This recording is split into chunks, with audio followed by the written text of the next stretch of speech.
Welcome, dear dreamer, to Sleepy Throne's tales. Here, history becomes a lullaby, where fading empires drift into gentle twilight. Tonight, we embark upon the last queen of Byzantium twilight over Constantinople, a serene journey through the final days of a timeless city. The palace of Constantinople lay hushed in the evening glow. Its golden mosaics shimmered softly where lanterns burned, their light stretching across marble floors polished by centuries of footsteps. Corridors stretched in winding silence, their vaulted ceilings painted with saints and emperors, gazing down as though they too listened to the quiet unfolding of the night. Empress Helena Palaiologina moved slowly through these halls, her silk robes trailing in graceful rhythm against the cool stone.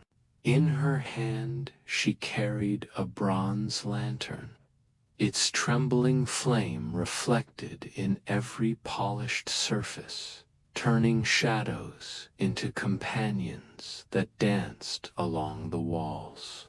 The stillness of the palace pressed gently around her, not heavy with dread, but softened by memory, as though the great house itself breathed alongside her. She paused by a mosaic of Christ's Pantocrator, its golden tesserae catching the flicker of her lantern. How many emperors had walked past this very image? How many queens had whispered prayers beneath it, their voices lost to time? Helena's eyes lingered, not in fear, but in quiet reverence. And then she moved onward, her steps echoing faintly like the softest toll of a bell. Through arched windows, the city revealed itself in twilight. The domes of Hagia Sophia glowed faintly in the distance, their outlines crowned by the last blush of sunset. Beyond them, the Bosphorus shimmered in silver-blue light, boats drifting lazily across its surface. The air was touched with salt and incense, carrying both the breath of the sea and the sigh of evening prayers. As Helena turned into a vast chamber lined with tall marble columns, the palace seemed to expand into dream. Chandeliers of bronze hung overhead, their candles already dim, as if reluctant to disturb the calm. The empress raised her lantern higher, and its glow traced the carvings etched into the pillars. Vines, doves, and crosses intertwined in patterns that had guarded this place for generations.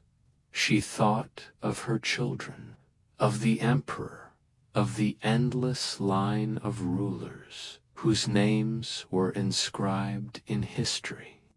Yet here, in the hush of twilight, her thoughts felt softened as though carried gently away by the current of time itself. The world outside might shift with armies and fate, but within these walls there was only stillness, only breath, only the slow unfolding of night. She lingered there, lantern swaying faintly in her hand, while the palace seemed to cradle her. In silence, this was no ordinary night. It was the beginning of twilight for her city, and for the empire that had endured for 1,000 years. Beyond the marble corridors of the palace lay a hidden world of green and fragrance.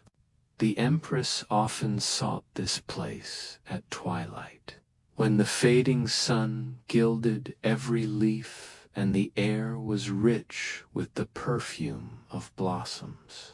Tonight, as she stepped beneath the arching gate of carved stone, Helena Palaiologina felt the cool breath of the garden wash over her like a blessing. The pathways wound between tall cypresses, their slender forms rising like guardians of the night.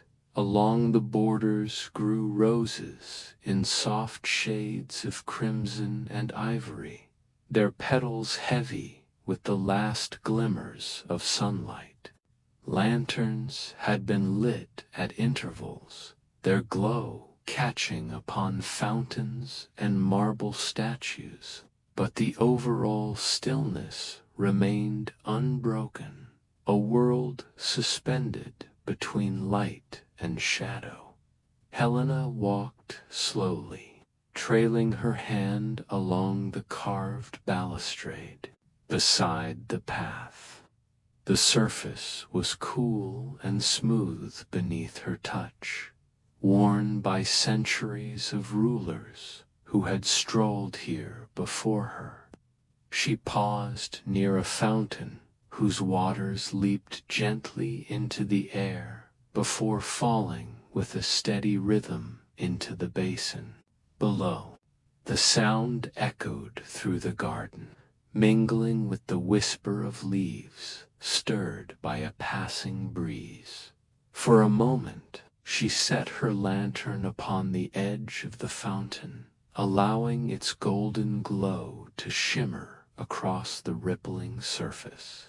The reflection, fractured into 1,000 tiny flames, each one trembling like a star caught in water.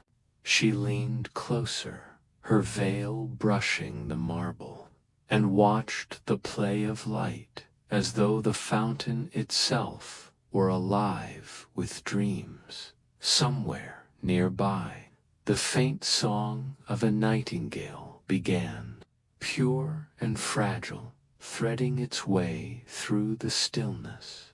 Helena closed her eyes, listening. The bird's song rose and fell like a prayer, carrying no words but more comfort than speech could hold. It was as if the garden itself had found its voice, serenading her in the tender hour between day and night. She lifted her gaze upward, where the first stars emerged above the palace walls. They shone faintly at first, then grew brighter as the sky deepened into indigo. Their light mingled with the lanterns, creating a harmony of earthly flame and celestial glow. To Helena, the sight felt timeless. The same stars had once shone upon Constantine the Great, upon Justinian, upon every ruler whose name lived in the chronicles of Byzantium. Now they shone upon her, the last empress, as though to remind her that even in decline, beauty endured. Slowly, she took her lantern again and moved deeper into the garden. Statues of marble goddesses stood half-veiled by vines, their expressions serene, their forms softened by moss. Pools of still water mirrored the heavens above, creating illusions of infinite skies beneath her feet. Each step carried her further, into a dreamlike world where time itself seemed to pause, waiting for her alone. Helena breathed in the mingled scents of rose, myrtle, and cypress. In that quiet hour, she felt the garden embrace her, not as a ruler or as a queen, but simply as a soul moving gently through the twilight of a great and ancient world. Leaving the garden's scented stillness behind, Helena Palaiologina followed, a narrow passageway that led outward to the city's fortifications. The path wound past courtyards and quiet towers until at last it opened onto the ancient sea walls. Here the stones rose vast and solemn, their outlines bathed in moonlight, their surfaces weathered by 1,000 years of vigilance. The Empress stepped onto the battlements, her bronze lantern held close against the breeze drifting up from the Bosphorus. Its flame trembled, yet remained unbroken, casting fleeting patterns across the old stone.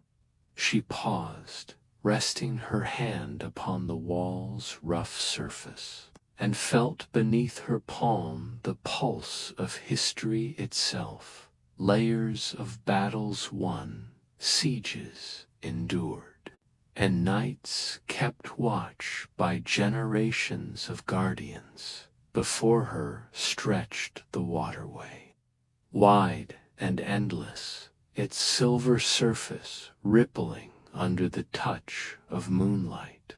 Lanterns from fishing boats glimmered like scattered stars upon the waves, moving gently as though carried by the breath of the sea. In the distance, the dark hills of Asia rose against the horizon, their outlines softened by haze. Between them and the walls of the city lay an expanse of shifting light, both fragile and eternal. Helena lingered there, gazing outward. The wind stirred her veil and carried the scent of salt upon its breath. From the harbor below, she heard the creak of rigging and the faint murmur of sailors' voices, rising and fading like waves themselves. It was not the clamor of a city awake, but the gentle murmur of a city drifting into dreams. She turned her gaze along the length of the walls. Tower after tower stretched away into the night, their silhouettes proud and watchful for centuries. These stones had stood as the shield of Christendom, their strength unbroken, even as kingdoms rose and fell beyond the horizon. Now they seemed less like fortifications than ancient guardians, keeping watch not with swords, but with silence.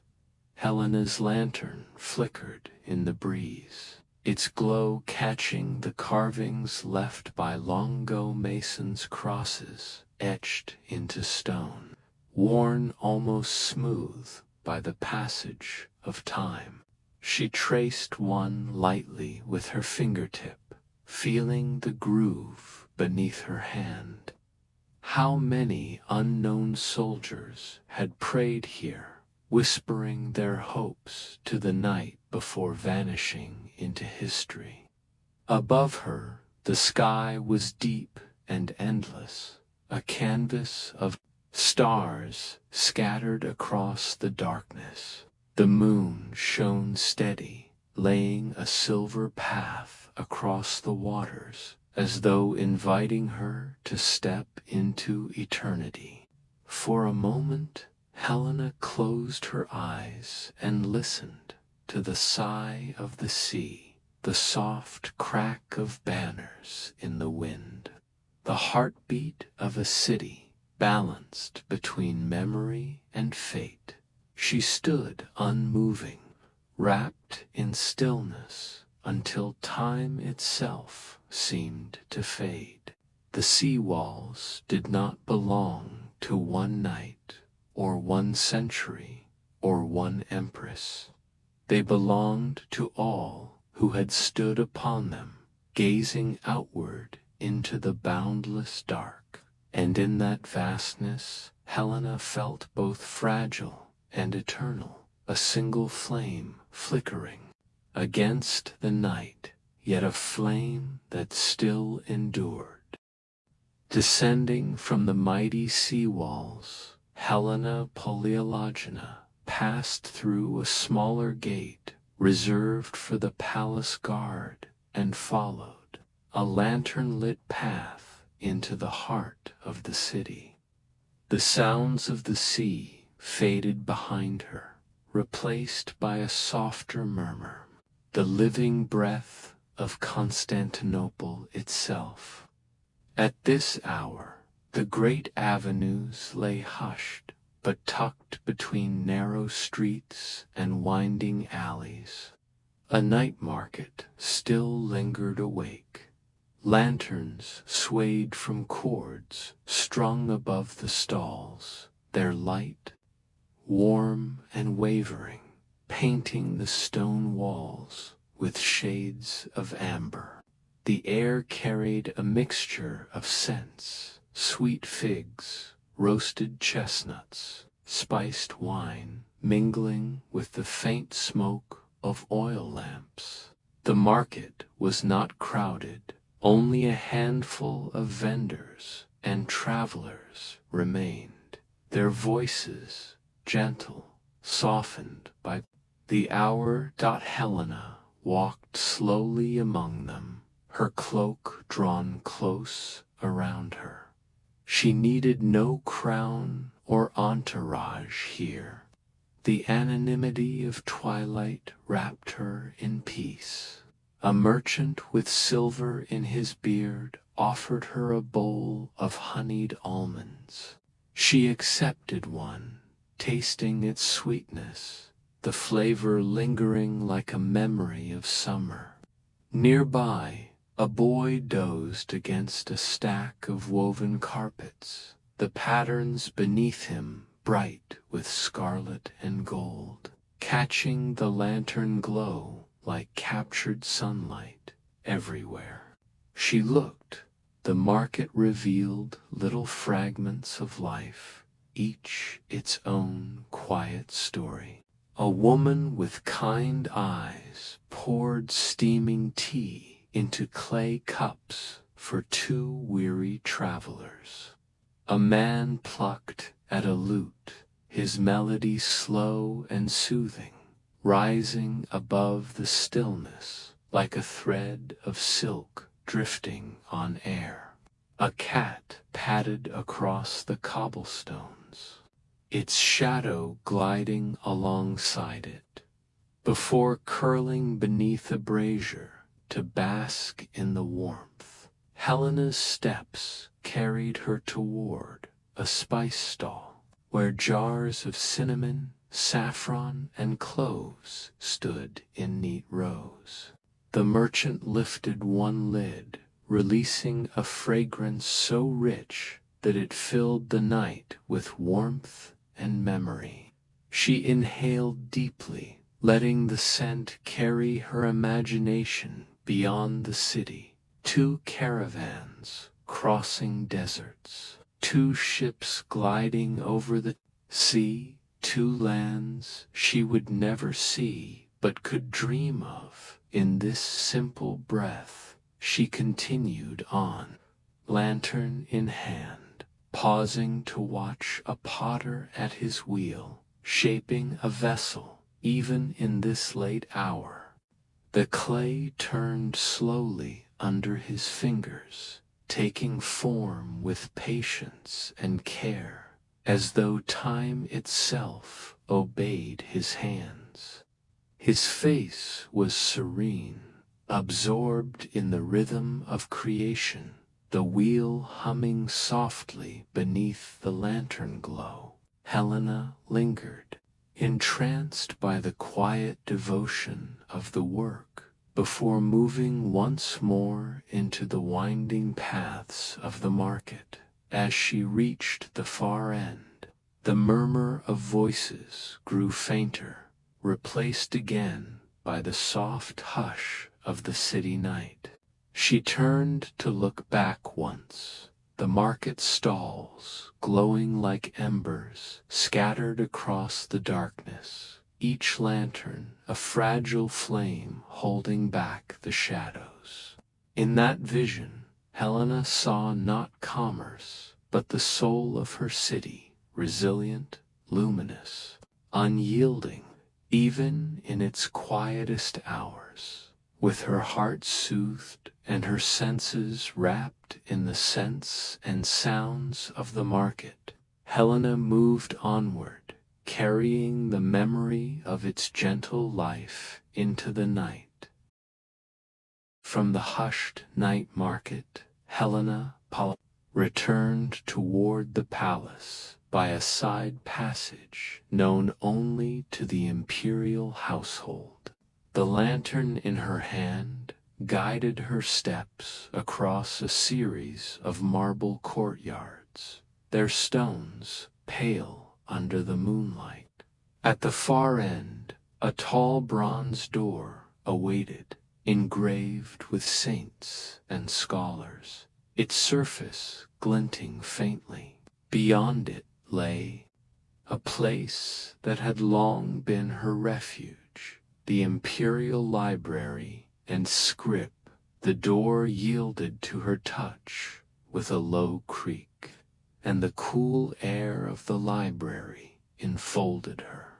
Inside, hundreds of candles burned in niches along the walls, their flames steady, their light soft and golden. Rows of shelves stretched into the dimness, filled with manuscripts bound in leather, parchment scrolls, and jeweled codices. Dust motes drifted lazily in the candlelight, glimmering like stars caught between the pages of eternity.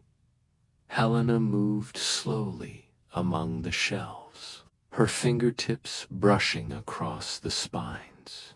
Some volumes were new, their bindings unmarked, while others bore the cracks and stains of centuries. Each carried a voice from the past emperors who had decreed laws, monks who had copied sacred texts, poets who had sung of love and loss. Here, memory did not fade with the body. It lived, waiting patiently in ink and parchment. She paused before a lectern where an illuminated gospel lay open. The letters shimmered with gold leaf, intricate patterns spiraling into vines and blossoms at the corners. The colors had not dimmed despite the passing of ages. They seemed to glow with their own inner light, as if the devotion of the scribe who painted them still lingered in the pigments.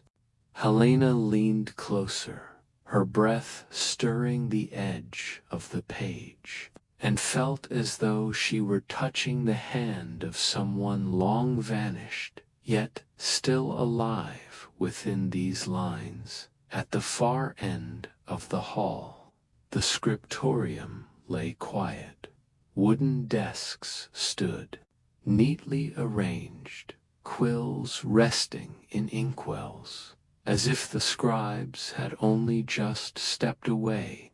She wandered between them, her lantern casting gentle shadows across unfinished pages.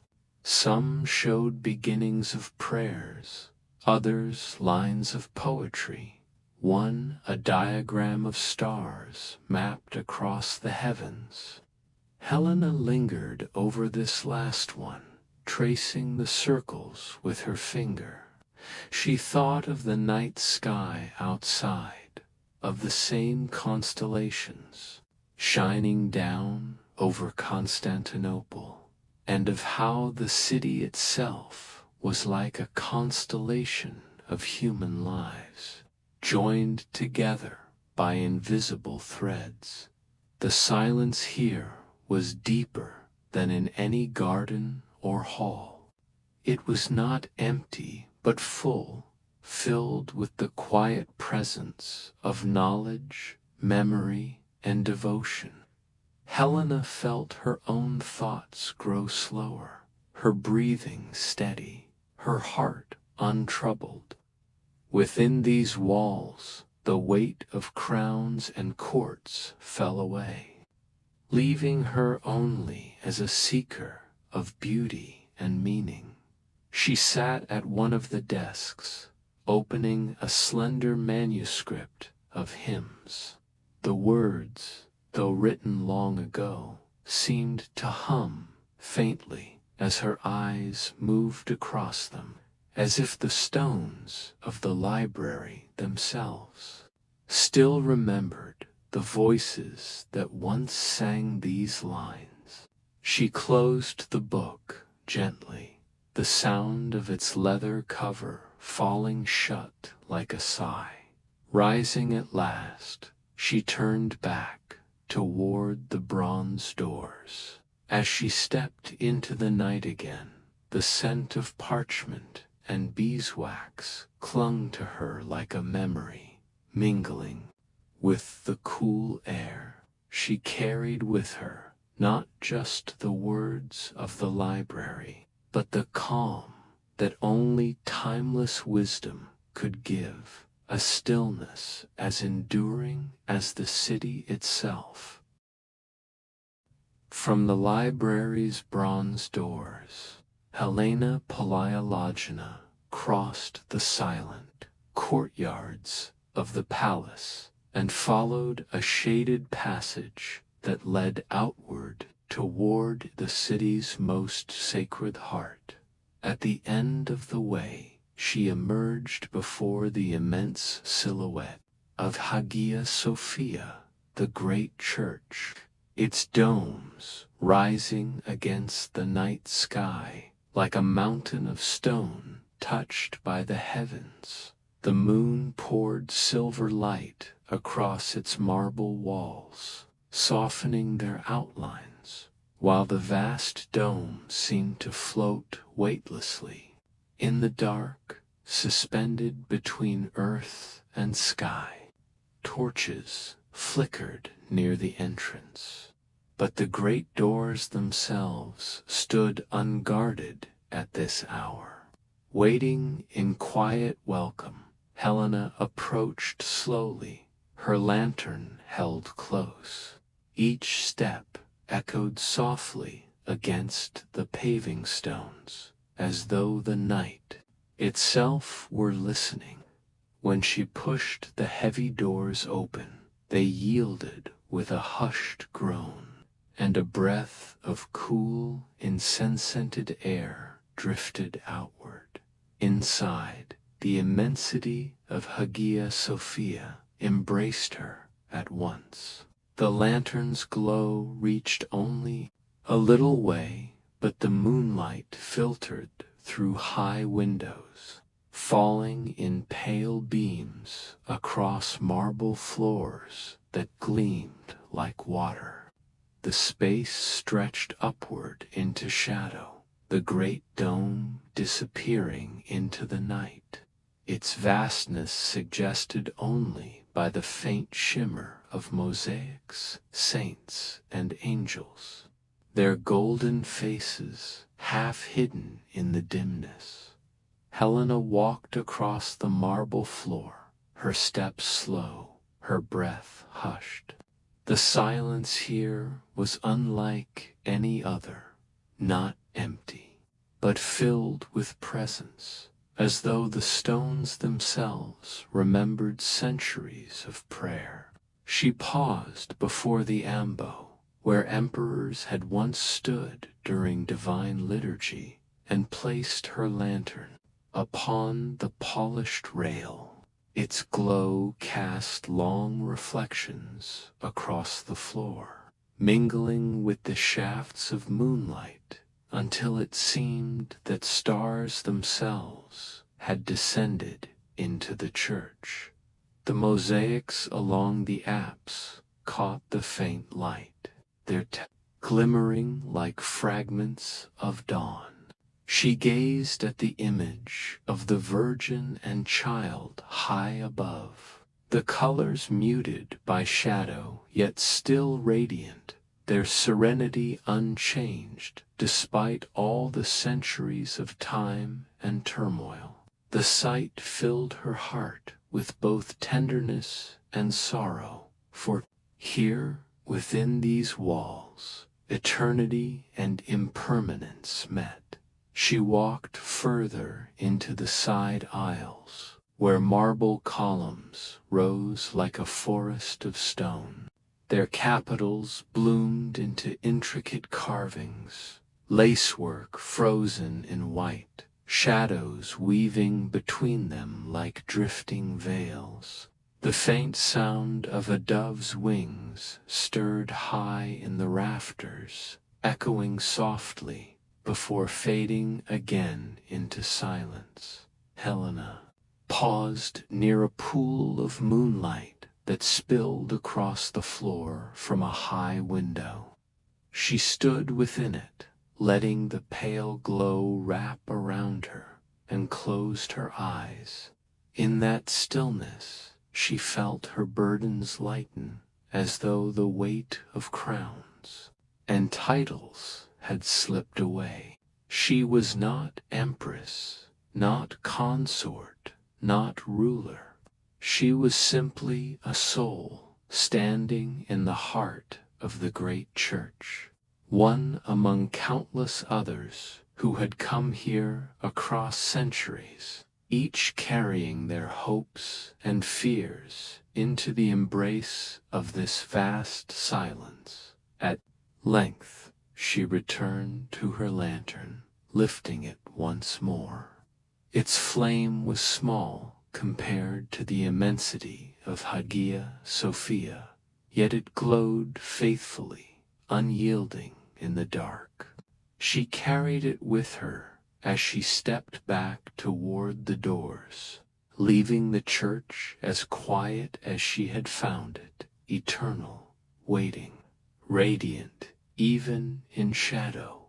Leaving Hagia Sophia behind, Helena Palaiologina made her way down the winding streets that sloped toward the sea. The city, vast and layered, unfolded around her like a dream. Roofs of red tile glowed faintly under moonlight, while narrow alleys whispered with echoes of the day now past. The closer she drew to the harbor, the more the air changed. The cool breath of salt and tide carried upward, mingling with the scent of tarred wood and rope. When she reached the water's edge, the harbor spread before her, a sheltered crescent of sea, cradled by stone quays and wooden piers. Ships rested there in silence, their masts rising like a forest of black lines against the star-strewn sky. Faint lanterns swung at the prows, glowing like captive fireflies above the still, rippling surface of the water. Helena paused, breathing deeply. The harbor's song was soft and constant, the creak of moored ships, the sigh of waves lapping against stone, the occasional cry of a seabird stirring from its sleep. Together they wove a lullaby older than the city itself. She let her gaze wander across the anchored vessels, some small and humble, fishing boats with nets piled high, others grander, their holes broad and built for journeys across unknown seas. She walked slowly along the quay, her lantern light glimmering upon the water. Now and then she glimpsed sailors dozing on deck, wrapped in blankets, their faces calm in slumber. A pair of men sat awake on a barrel, speaking in low tones, their words in a tongue she could not recognize. Farther on, an old man mended a net by candlelight, his hands moving with patient rhythm, his face lined with the marks of a lifetime spent at sea. Helena stopped near a pier where the waves were gentlest. The lantern light quivered across the water's surface, joining with the stars above until sea and sky seemed to mirror one another, indistinguishable. She leaned against a wooden post, her fingers brushing the rough grain of the wood, and listened. Each ripple of the tide was like the turning of a page, telling a story not of kings or empires, but of winds and voyages, of men and their fragile hopes upon the sea. In that moment, Helena felt herself as small and transient, yet she also felt the enduring bond between her city and the sea. Constantinople, the queen of two continents, forever embraced by the waters that carried life, trade, and memory to her gates. The harbor was not only a place of ships, but of dreams arriving and departing, always moving, always returning. She lingered there until her eyes grew heavy, the rhythm of the tide lulling her into near slumber.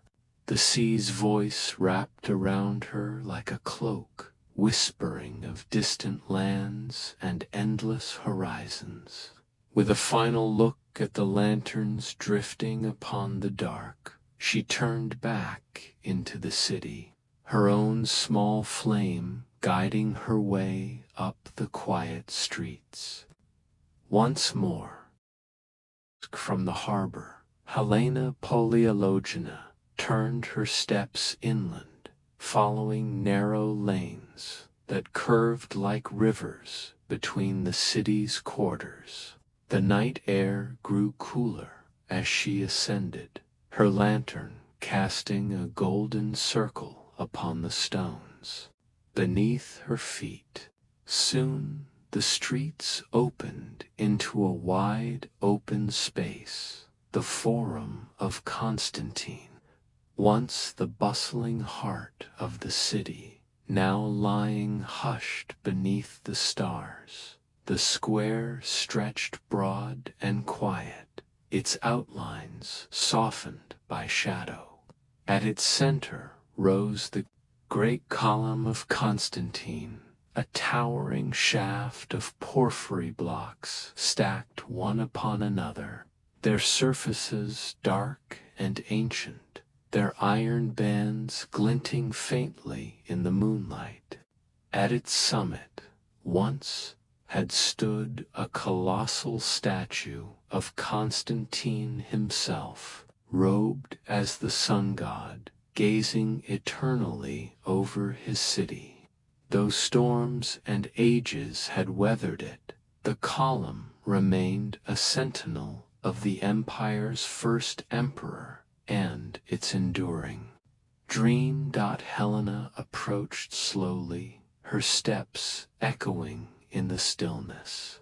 The square was empty now, its market stalls dismantled, its stones washed pale by moonlight. Yet she could almost hear the murmur of the crowds that once filled this place.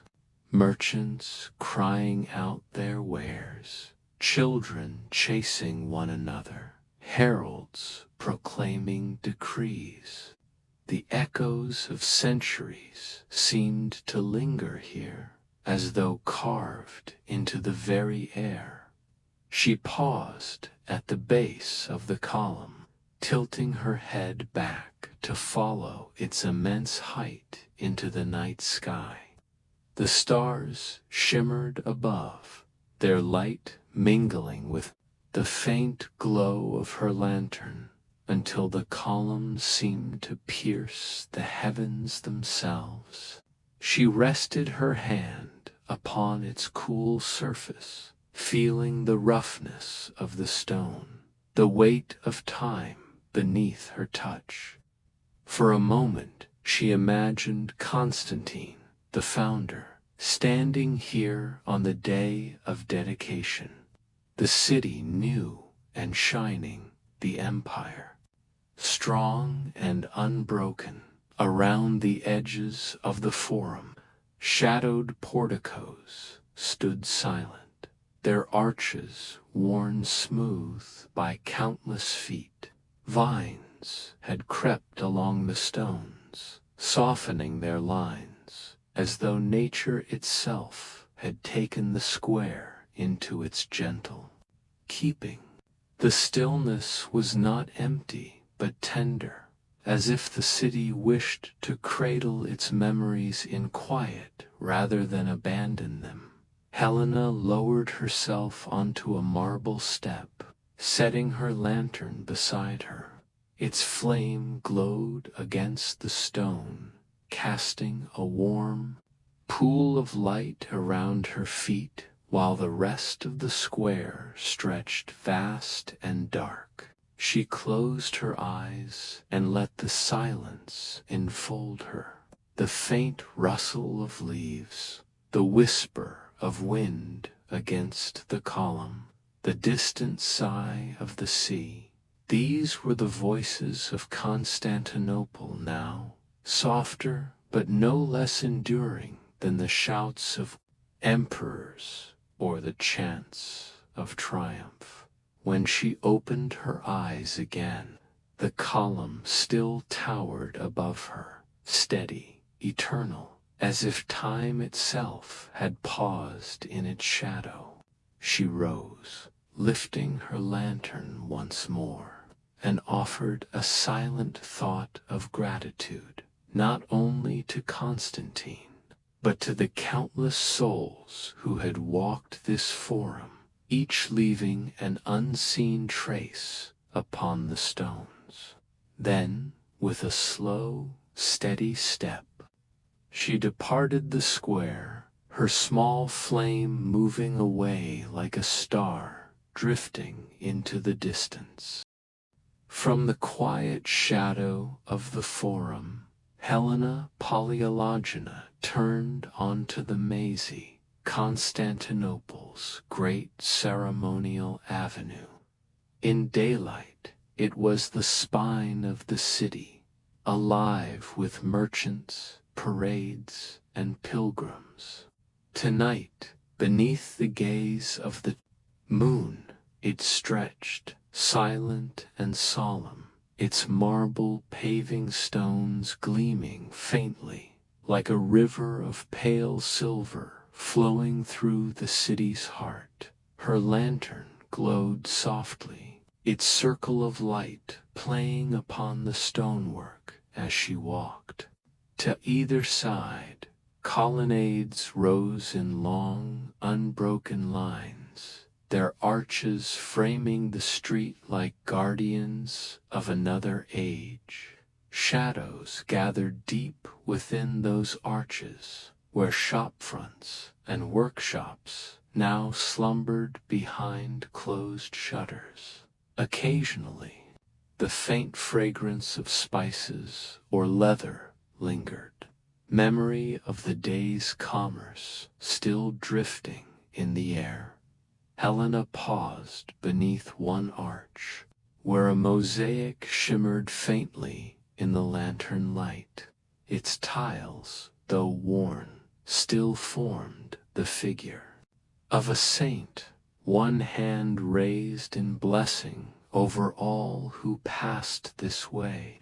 She bowed her head slightly, the gesture instinctive, then moved on. Each step felt like a passage through centuries, emperors in triumphal processions, soldiers marching in glittering ranks, priests bearing relics aloft, while the people cheered. All of it seemed to breathe faintly in the silence, like the echo of a dream. Ahead, she reached a triumphal arch, its marble carved with garlands, shields, and figures of victory. In daylight, it commanded awe. Tonight, it was softened by shadow, its details blurring into outlines that seemed half real, half imagined. A silver crown, she continued along the avenue, passing fountains where water whispered faintly, catching moonlight upon its rippling surface. At one, she leaned close, trailing her fingers through the cool stream. The ripples spread outward, catching her lantern's reflection and shattering it into fragments of trembling flame. Watching it, she felt the same truth that had followed her all evening, that even fragile things, a lantern, a city, a memory, could cast light into the darkness.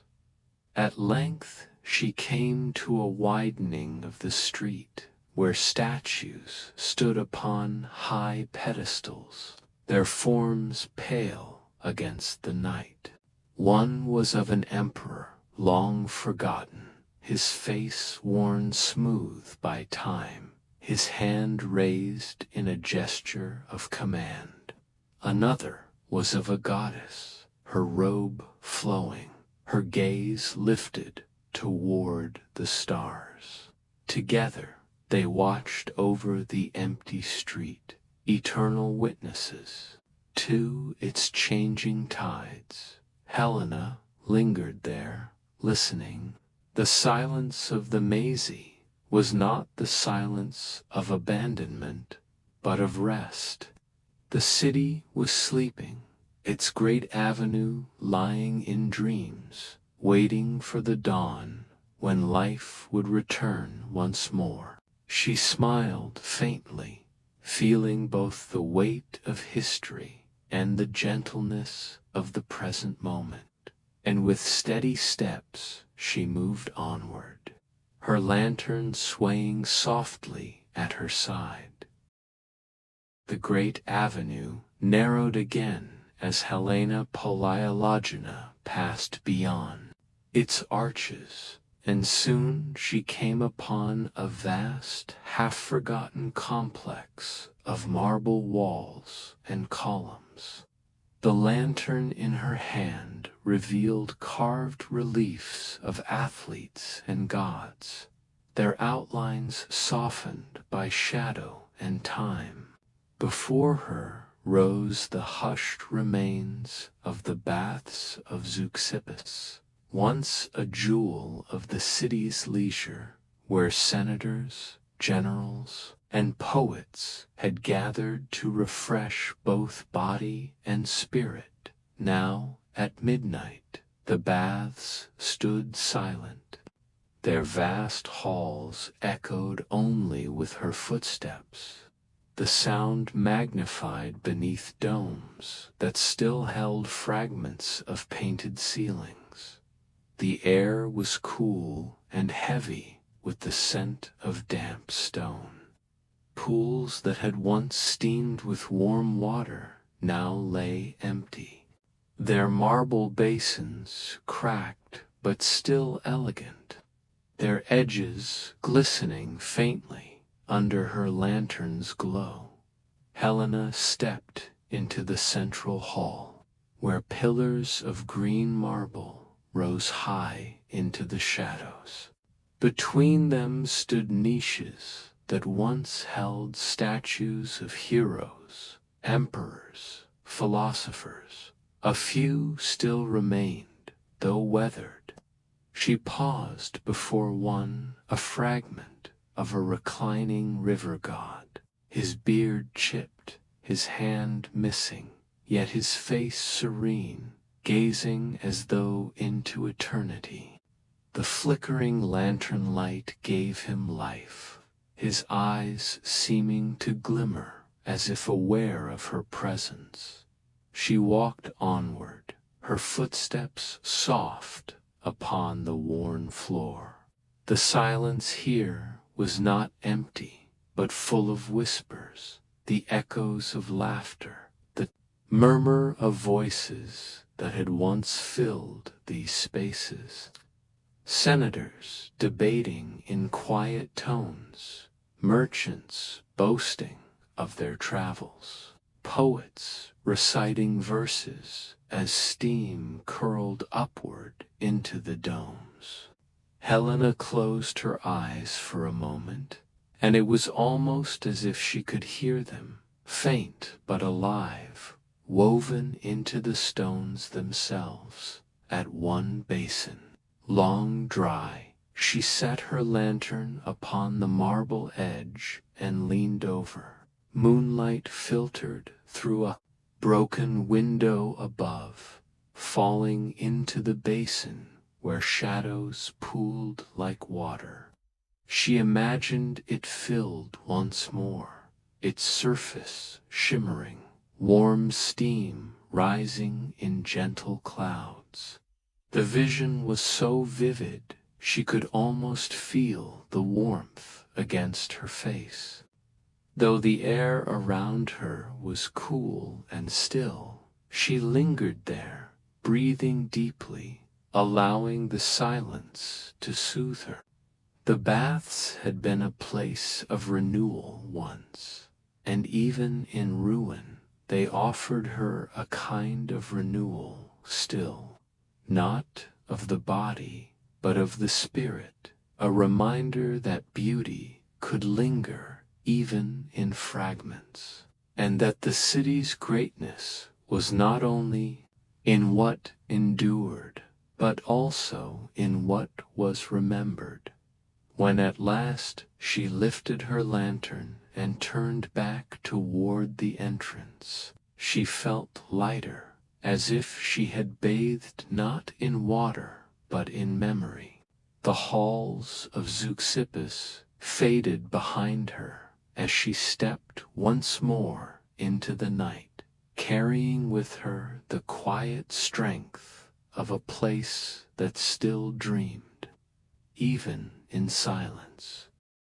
The narrow streets widened at last into a vast, open plain of stone and shadow. Helena Palaiologina stopped for a moment at its threshold, lantern raised, the warm glow of its flame trembling against the immensity before her. This was the hippodrome of Constantinople, once the heart of the empire's pulse. For centuries it had throbbed with life, the roar of thousands, the thunder of hooves, the bright banners of rival factions streaming in the wind. Now, beneath the pale watch of the stars, it lay utterly still. She stepped forward slowly, her slippered feet brushing the smooth surface of the arena floor. The moonlight poured down upon it like silver water, making the vast space glow faintly.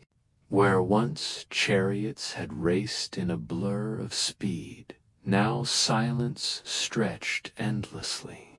Helena's lantern cast a small circle of warmth upon the stones, and as she moved deeper into the arena, her light flickered against the contours of history. The tiers of seats rose all around her, curving upward like the ribs of a colossal creature, long asleep In the days of her ancestors, every seat had been filled, nobles and soldiers, merchants and children, all shouting, jeering, laughing, chanting. The blues and the greens had once made these walls tremble with their cries of rivalry. But now the seats stood empty, and their silence seemed to lean inward, as if listening to her every step. Her gaze rose to the serpent column, its twisted bronze spirals reaching upward into the night. Headless now, yet still alive, with coiled strength, it seemed to whisper secrets from another age of Delphi, of oracles, of offerings to Apollo, before it was brought here to grace the emperor's city. Helena touched its cool metal with gentle fingers, marveling at how far it had journeyed. How many eyes had once rested upon it in wonder. Further on loomed the obelisk of Theodosius, tall and proud, carved with ancient hieroglyphs that gleamed faintly in the moonlight. It was a fragment of Egypt, older than the city itself, older than the empire. Its pink granite surface carrying the weight of a pharaoh's reign into this distant land. Helena tilted her head back until her neck ached, gazing upward as if to touch the stars themselves. In its silent grandeur, the obelisk felt eternal, bridging empires across centuries. At the far end rose the walled obelisk, plain yet solemn, its rough surface glowing faintly in the lantern light. To others, it may have seemed less remarkable, but to Helena it stood as a monument of endurance. It was not decorated, not celebrated, but it remained, weathering storms, wars, and neglect. And in its quiet way, it was no less noble than its more ornate companions. Slowly, she crossed the length of the hippodrome, her lantern swaying, her thoughts weaving between the shadows of the present and the echoes of the past. She could almost hear the cries of the crowd, the thundering chariots, the clash of wheels.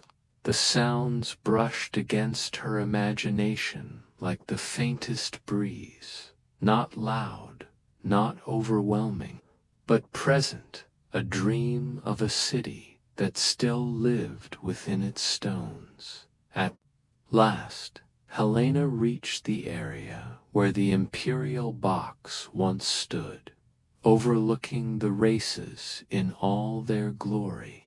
How many emperors had watched from that height? How many triumphs? How many defeats? She lifted her lantern toward the shadows of that place, as if in salute to those who had come before. The light trembled, small and fleeting, yet for a moment it seemed to crown the empty stone with fire. She bowed her head slightly, then turned back across the hippodrome. As she walked toward the narrow street beyond, she glanced once more at the vast arena. No longer a place of rivalry or spectacle, it had become a sanctuary of silence. The hippodrome slept now, dreaming of its past glories, and in its slumber it held a peace more profound than the roar of any crowd. From the quiet vastness of the hippodrome, Helena Palaiologina moved through shadowed streets until the outline of a colossal dome rose before her. It hovered in the night like a dark mountain crowned with stars, the faint glow of moonlight silvering its curves. This was Hagia Sophia, the great church, the soul of the city, and the keeper of its deepest prayers. She paused at the great doors, their bronze worn by centuries of hands. For a long moment she stood in stillness, her lantern trembling in her grasp, as if sensing the threshold between earth and heaven. Then, slowly, she pressed them open. The hinges gave a low groan, echoing into the vastness beyond, and she stepped. Inside, the air within was cool, scented faintly of stone and beeswax. Her lantern sent a small flame into the darkness, and that single flame was answered by thousands of glimmers overhead. The mosaics of saints and angels caught the light and returned it in fragments, shimmering like constellations set into golden skies.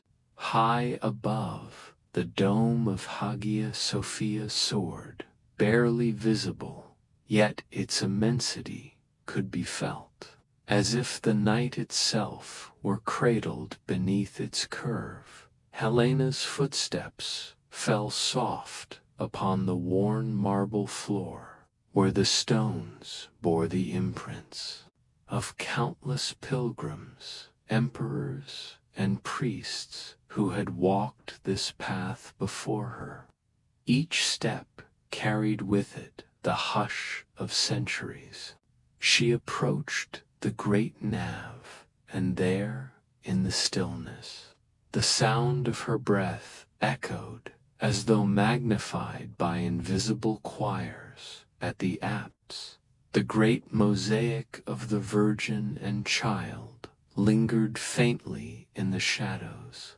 Though dim, the gold shimmered like captured sunlight, soft and enduring.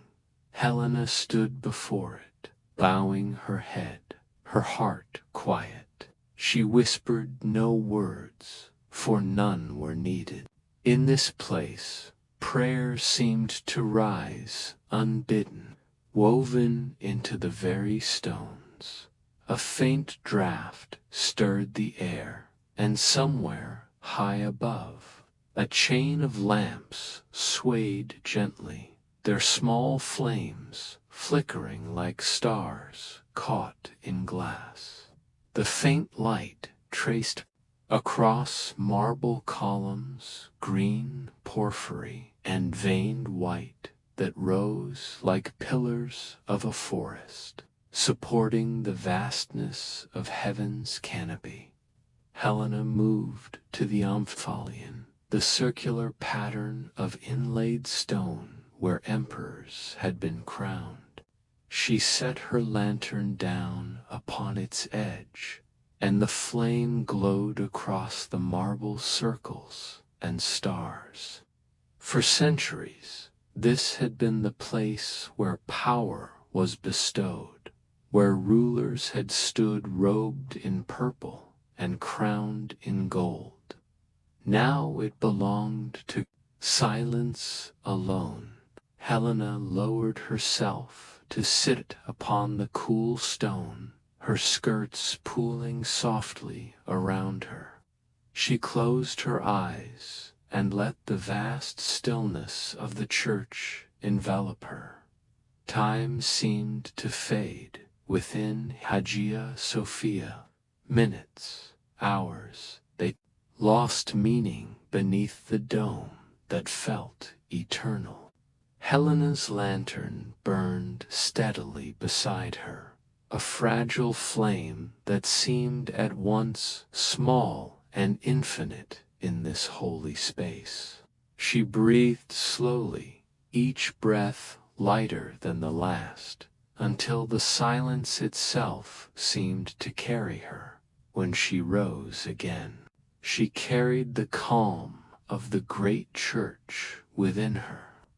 Hagia Sophia's peace would linger in her steps as she moved back into the night, a reminder that within even the most fragile flame there dwelled a light vast enough to fill the sky, leaving the hushed grandeur of Hagia Sophia. Helena Palaiologina moved through narrow, winding streets that climbed toward the city's northern heights. The lantern in her hand swayed with each step, its flame painting the walls with fleeting gold. Ahead, beyond clusters of quiet homes and gardens, rose the precinct of Blacherney, where Constantinople's people had long sought the intercession of the Virgin for their safety and their city's survival. The night air grew cooler as she walked, touched by the whisper of breezes that came from the land walls nearby. The streets here felt less ceremonial, more intimate. Low houses stood with shuttered windows, vines curling along their facades. Cats darted across the cobblestones, their eyes glinting briefly before vanishing into shadow. Helena found herself smiling faintly, comforted by the humble life that still breathed quietly in these streets. At last, she came upon the church of the Theotokos of Blacherney, its outlines softened by the starlight. Though modest compared to Hagia Sophia, it held a power of its own, not in grandeur, but in devotion. For centuries, emperors had carried its relic, the robe of the Virgin, into battle, believing it shielded the city from harm. Helena stepped toward its wooden doors, pressing her palm against their weathered surface. They opened with a low creak, and she entered. Inside, the air was still and fragrant with the faint trace of incense. The small nave was lit only by her lantern, which caught upon icons framed in gold and silver, their painted faces calm, their eyes seeming to follow her with quiet compassion. She moved slowly, pausing before one image of the Virgin, her head inclined, the child nestled close. The paint was cracked with age, yet the warmth of its presence was undiminished. Helena lowered her lantern onto a small ledge and folded her hands. She did not speak aloud, but in her heart she offered a prayer for her city, not for triumph or glory, but for peace, for rest, for the grace to endure. She thought of the countless women who had prayed here before her, mothers, daughters, wives, empresses, all seeking comfort and strength. Their whispers seemed to echo faintly in the stillness, threads of devotion woven into the walls themselves. After a time, she rose and wandered into the outer courtyard. The shrine opened onto gardens where roses grew in sheltered corners, their pale petals gleaming faintly in the moonlight. A small fountain murmured, its trickling waters a gentle song in the night. Helena knelt beside it, dipping her fingers into the cool stream. The water shimmered briefly, carrying her lantern's light across the basin like tiny stars floating upon its surface. The land walls loomed not far away, dark against the sky. Beyond them lay the world, uncertain and vast. Within, here at Bloshany, there lingered a haven of devotion, a promise of protection. Helena lifted her lantern once more and turned back toward the city. Her steps calm, her heart steadied by the quiet grace of the Virgin's shrine. From the Bloshany shrine, Helena Palaiologina followed a sloping street that led her downward, her lantern's glow touching walls, gates, and ivy as she went. The night grew cooler, and soon she heard the faint sound of water, steady, hushed, like breathing in sleep.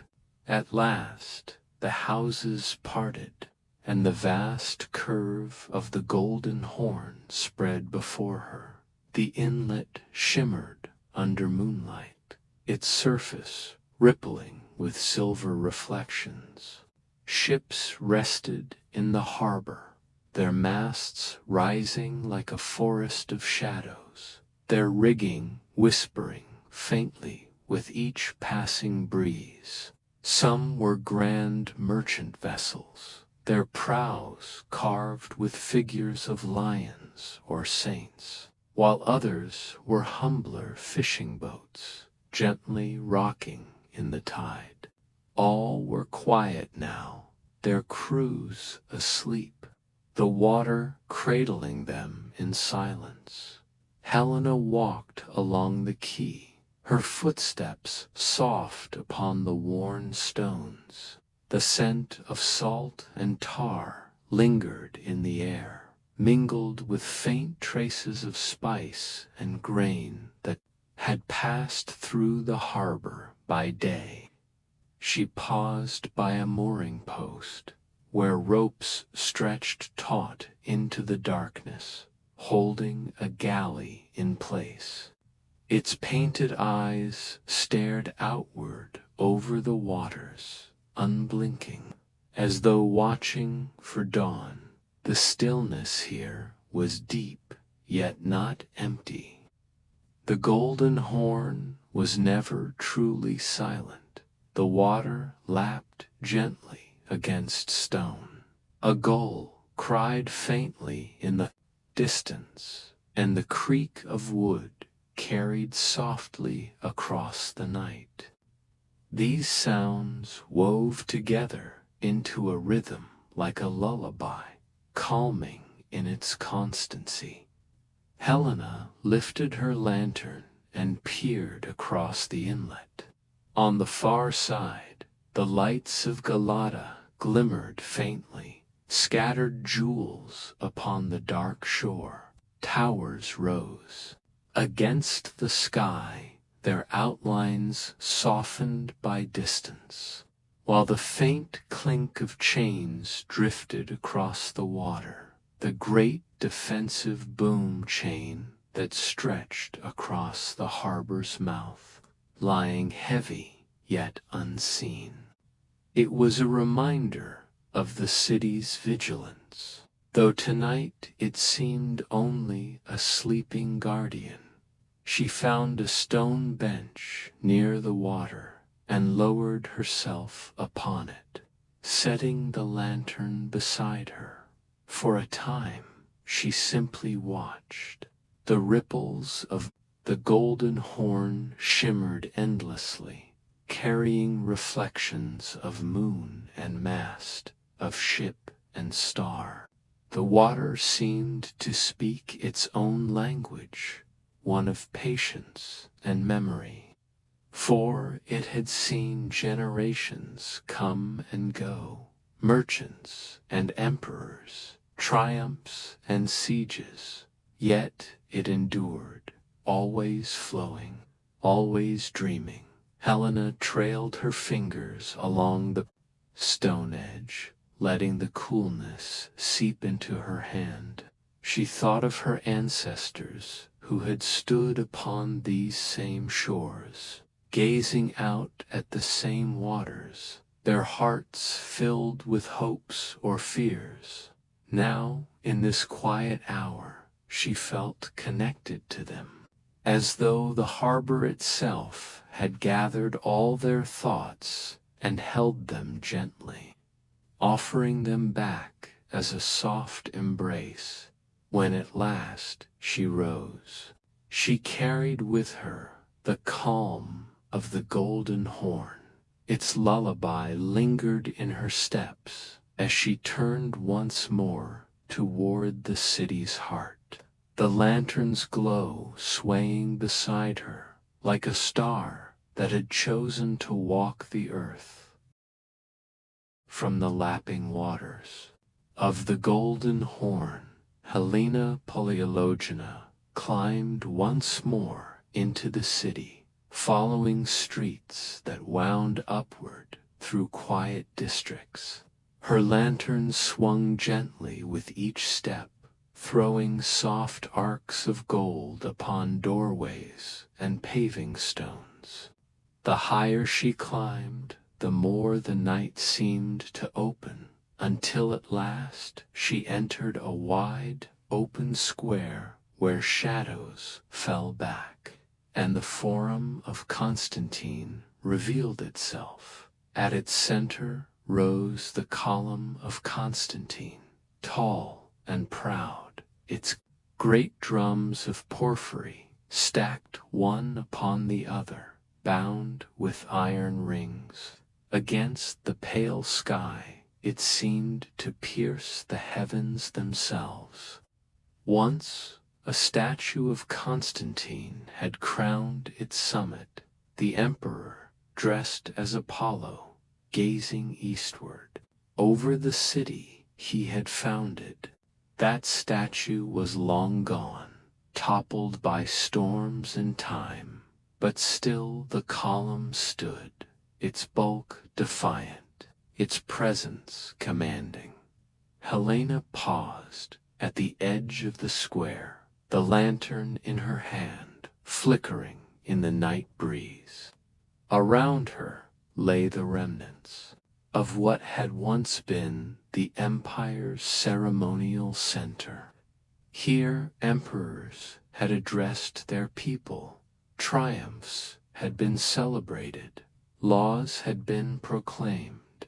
Now the Forum was quiet, its stones worn smooth, its arcades crumbled, yet the space still carried an air of dignity. She walked slowly toward the base of the column, her eyes tracing the spiral of its iron fastenings, glinting faintly in the light.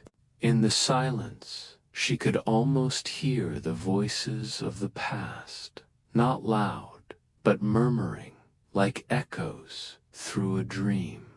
Senators in robes of silk, soldiers in gleaming armor, merchants with carts full of wares, all had passed this place, leaving fragments of their lives upon the stones. Helena set her lantern upon a low ledge and gazed upward once more. The porphyry glowed faintly under the moon, its deep red color softened to purple shadows. She thought of Constantine himself, the first Christian emperor, who had chosen this city as the new Rome, and of how his vision had stretched across the centuries. To stand here was to stand at the crossroads of faith and empire, of power and eternity. A breeze stirred, carrying with it the faint scent of the sea, mingled with the fragrance of night-blooming flowers from gardens nearby. The sound of the city was hushed, yet alive, the distant bark of a dog, the rustle of leaves, the whisper of a shutter closing somewhere in the dark. These small signs of life made the square feel less empty, as if the city itself kept watch, even in slumber. Helena rested her hand against the column's base. Its stone was cool, almost cold, but steady. She closed her eyes and felt, for a fleeting moment, that the strength of centuries passed into her hand, a silent reminder that even in times of uncertainty, the roots of the city ran deep. When she finally lifted her lantern again, its glow seemed warmer, steadier, as though it too had drawn strength from the ancient monument. She turned slowly, casting one last look at the towering column before stepping back into the streets, carrying the quiet majesty of the Forum within her heart. From the shadow of Constantine's column, Helena Palaiologina made her way eastward, her lantern casting a gentle glow along the narrowing streets. Soon the lanes widened again into another open square, smaller than the Forum, yet steeped in grandeur. This was the Augustaion, the ceremonial heart of the empire, where emperors had once stood before their people, and where distances to every corner of Byzantium were measured. The square lay hushed beneath the stars, its paving stones stretched wide and pale, polished smooth by centuries of processions and footsteps. At the center rose the Million, a marble structure from which all roads of the empire had once been calculated. By daylight, it had been a symbol of vast dominion. Tonight, under the gentle moon, it seemed more like a quiet sentinel of memory. Helena paused there, her lantern touching its worn surfaces, and traced her hand across the cool marble. She imagined the countless journeys that had begun here, soldiers riding to distant frontiers, envoys setting out toward foreign courts, pilgrims walking toward holy shrines. All roads converged, and all roads returned to Constantinople. On the northern edge of the square, the walls of the great palace loomed, their gates shadowed but still imposing. Helena approached slowly, gazing upward at the bronze-bound doors, where emperors once emerged in ceremonial splendor. Tonight they were closed and silent, keeping their secrets locked within. She felt no sadness, only a quiet reverence, for these walls had watched over countless rulers before her, and they still stood, steadfast guardians of the cities. Heart. To the south, the Hagia Sophia loomed nearby, its dome rising above the square like a silvered crown against the night. Though she had already stood within its vastness, Helena felt its presence even here, as though the great church's spirit overflowed its walls, embracing the entire Augustaion in stillness. Helena walked slowly across the square, each step measured, each breath unhurried. Her lantern's glow revealed fragments of mosaics that once adorned the paving, glimmers of gold and colored glass that still clung stubbornly to the earth. She knelt to touch one, a piece no larger than her fingertip, and felt in it the artistry of ages, the devotion of craftsmen long gone yet present in their work. The night breeze stirred softly, carrying the distant scent of jasmine from nearby gardens. In the silence, Helena imagined the square as it once had been, alive with processions, banners fluttering, choirs singing hymns, trumpets sounding triumphs. She could almost see the gleam of crowns, the shimmer of silks, the glint of shields, reflecting the sun. Yet she preferred the square as it was now, quiet, solemn, dreamlike, where memory could breathe unhindered by noise. At last, she reached the far edge of the Augustaion, where narrow lanes branched outward into the sleeping city. She turned to look back one final time at the million, standing calm and enduring in the moonlight. In its presence, she felt that the empire's vastness was not lost, but folded inward, resting here in its heart. Helena lifted her lantern once more and stepped into the waiting streets, carrying with her the calm of the Augustaion, where all journeys began and ended. Leaving the Augustaion behind, Helena Palaiologina followed the curve of the square until the massive bronze-bound chalk gate of the great palace came into view. Even in shadow, the gateway loomed, its arches framed by weathered stone and its great doors sealed for the night. Once, this had been the grand entrance to the imperial residence, where processions of guards, courtiers, and ambassadors from distant lands had passed beneath gilded mosaics.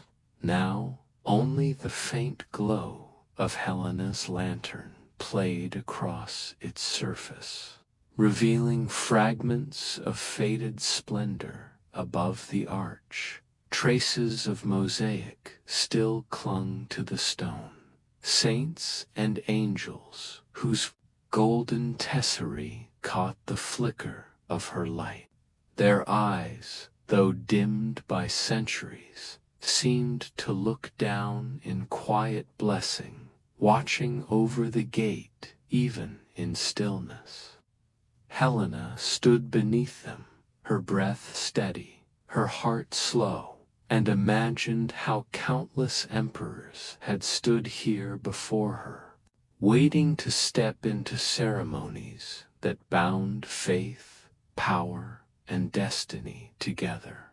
The great bronze doors, worn smooth where hands had once pressed them, reflected her lantern in softened gleams. She reached out, resting her palm against the cool metal. It did not open. She had not expected it to, but the weight of history pressed gently against her hand. Behind those doors lay courtyards where fountains once splashed, halls where marble shone beneath torchlight, gardens where emperors' children had played. Now all slept, wrapped in silence. She moved slowly along the wall, tracing the carvings on its surface. Faded though they were, the artistry still spoke garlands of stone, crosses, and intricate knotwork that once proclaimed the palace's majesty. Each step brought her deeper into quiet reverie. From the gate, Helena turned to gaze outward over the Augustaion.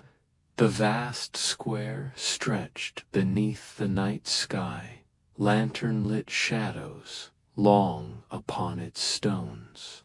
She thought of the empire's many triumphs that had passed through here: Justinian, leading triumphal processions; Basil, too, stern and victorious; Heraclius, returning with the true cross.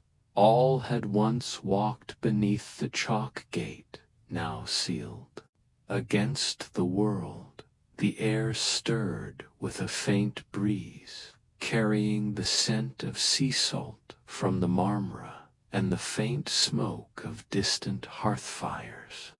Helena closed her eyes, and for a moment she let herself imagine the gate opening, not into the past or the future, but into a dream, a palace not of marble and gold, but of memory and light, where every hall shimmered softly and every chamber whispered peace. When she opened her eyes again, the gates remained closed, solemn and silent. Yet she did not feel shut out. Instead, she felt as though the palace itself had acknowledged her, not with words or gestures, but with a patient stillness, the stillness of an old guardian keeping watch until the dawn. Helena bowed her head gently toward the chalk gate, as though greeting an old companion, and then turned away. Her lantern glowed steady in her hand as she walked back into the streets, leaving the palace to its slumber. Helena moved beyond the chalk gate, her lantern light swaying gently as she followed a narrow path skirting the walls of the great palace. The air softened, jasmine and roses, until at last the path opened into the imperial gardens, hushed and glimmering under the moon. The gardens spread wide, bordered by marble colonnades and walls softened by ivy. Fountains murmured in the stillness, their waters glinting silver as they caught the lantern glow. Statues of emperors and saints stood quietly among the hedges, their faces softened by shadow, their forms half embraced by climbing vines. Where once these grounds had echoed with laughter, music, and the rustle of silk gowns, tonight only the whisper of water and the song of crickets filled the air. Helena walked slowly beneath a row of tall cypress trees, their dark forms rising like watchful guardians against the stars. The gravel path crunched softly beneath her sandals, each step blending with the garden's quiet rhythm. She paused at a fountain, shaped like a marble basin from which lions poured streams of water. Kneeling, she dipped her fingers into the cool surface, feeling the night's calmness run across her skin. The lantern's glow revealed fragments of mosaic paving hidden beneath fallen leaves, tiny cubes of gold and glass, remnants of pathways once radiant in daylight. She brushed a few clear, and for a moment it was as though she walked upon starlight itself, the earth beneath her feet alive with soft shimmer. Near the fountain, she found a marble bench carved long ago with patterns of vines and doves. She rested there, setting her lantern beside her, and let her gaze wander across the garden. The air was sweet with blossoms. Beyond the cypress trees, the great dome of Hagia Sophia rose above the walls, silver against the heavens. The world beyond, the city seemed very far away. Here, in the garden's heart, only stillness remained. Helena thought of the emperors who had once sat in these same gardens. Constantine pondering his new city, Justinian planning his great church, Theodora walking among roses in silk and pearls. She imagined them not as rulers, but as people seeking moments of peace. The same peace she now found beneath the moon. A nightingale's song broke gently into the air, soft and haunting, as though echoing the city's spirit itself. Helena closed her eyes, listening to its notes rise and fall, threading through the murmur of fountains. For a long time she sat quietly, breathing in the garden's calm, until the music of water and bird merged into her thoughts, leaving only serenity. When she rose again, lifting her lantern from the bench, her steps felt lighter, as if she carried a piece of the garden's stillness within her. She followed the path onward, deeper toward the shadows of the palace walls, ready to discover what lay beyond the garden's edge. Leaving the quiet fountains of the imperial garden behind, Helena Palaiologina followed a winding path that sloped gently downward, leading her toward the city's edge. The air grew cooler, touched by salt and the scent of the open sea. Soon, through the cypress shadows, she glimpsed marble balustrades gleaming faintly, and beyond them the restless shimmer of waves. She had reached the Bucolian Palace, the seaside residence where emperors once looked out upon the Marmara. The terraces spread before her like a dream, pale marble steps descending to the sea walls, their surfaces washed silver under the moon. Columns rose at intervals, some broken, some still standing, their capitals carved with leaves and dolphins. At their bases, tangled vines crept upward, softening the grandeur with living green. Helena paused at the top of the stair lantern, lifted, and let her gaze sweep over the vast waters beyond. The sea stretched outward into shadow, its surface catching moonlight in restless sparks, as though the stars themselves had descended to float upon the waves. She descended slowly, her steps measured, until she reached a wide terrace where the seawall stood tall and steadfast. Here the world seemed to fall away. The city murmured faintly behind her, but before her stretched only the boundless expanse of night and water.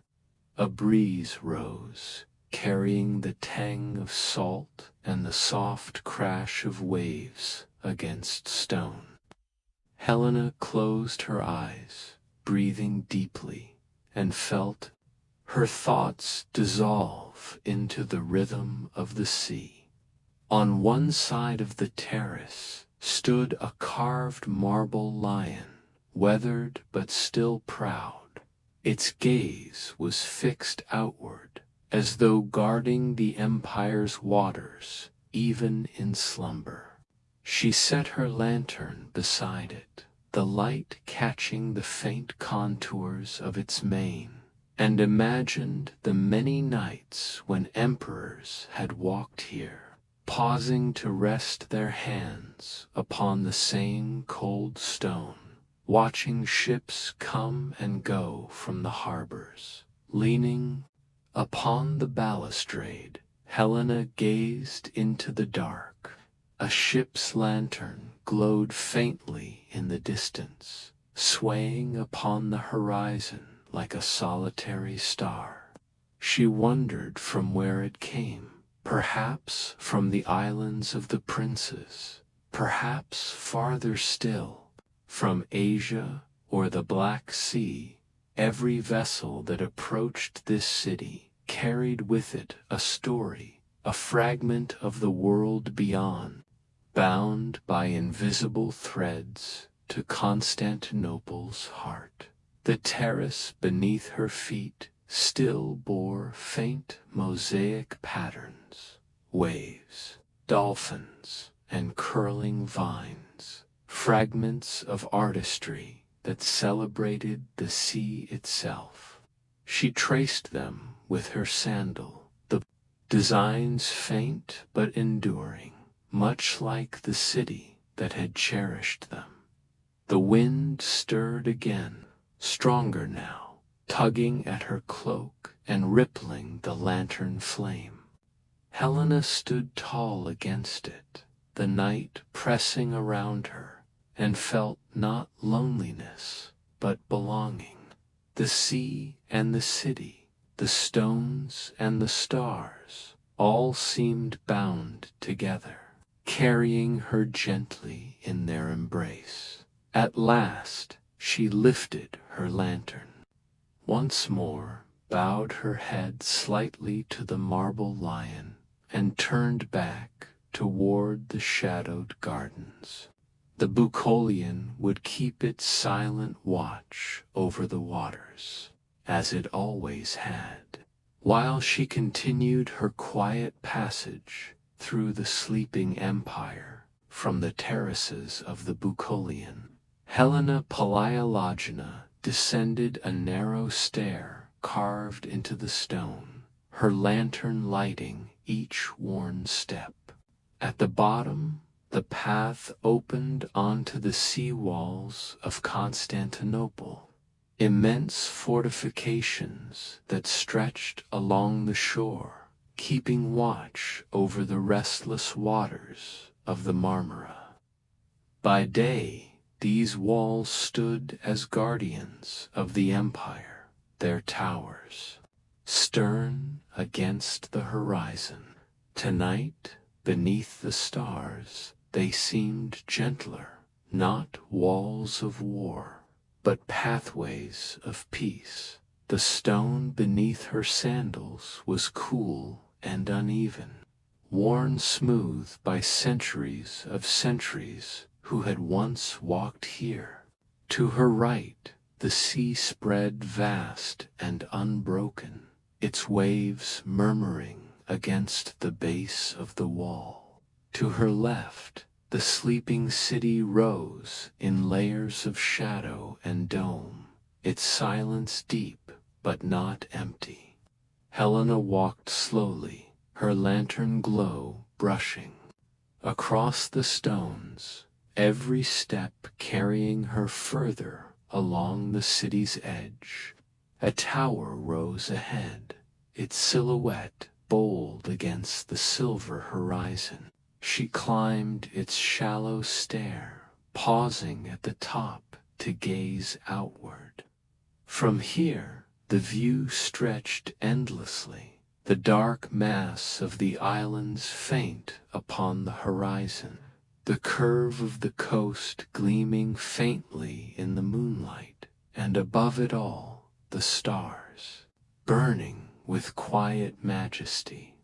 She felt as though the world had opened just for her, vast and tender at once. She lingered at the tower's edge, leaning against the parapet. The wind stirred her hair and tugged at her cloak, carrying the briny scent of the sea. Far below, waves foamed against the stones with a soft, eternal rhythm. Their song was not hurried, not loud, but patient, a lullaby the earth itself seemed to sing. Helena closed her eyes and let its cadence enter her thoughts, steadying her breathing, loosening the last knots of care from her mind.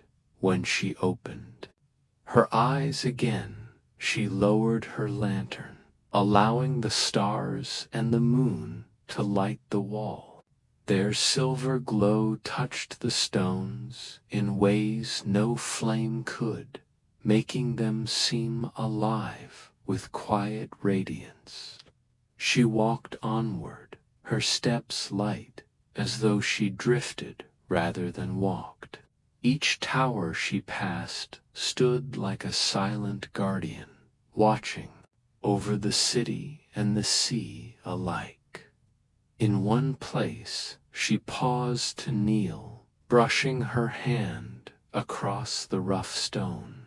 She felt the endurance in it, the centuries of storms and sieges it had withstood, and the patience with which it continued to hold.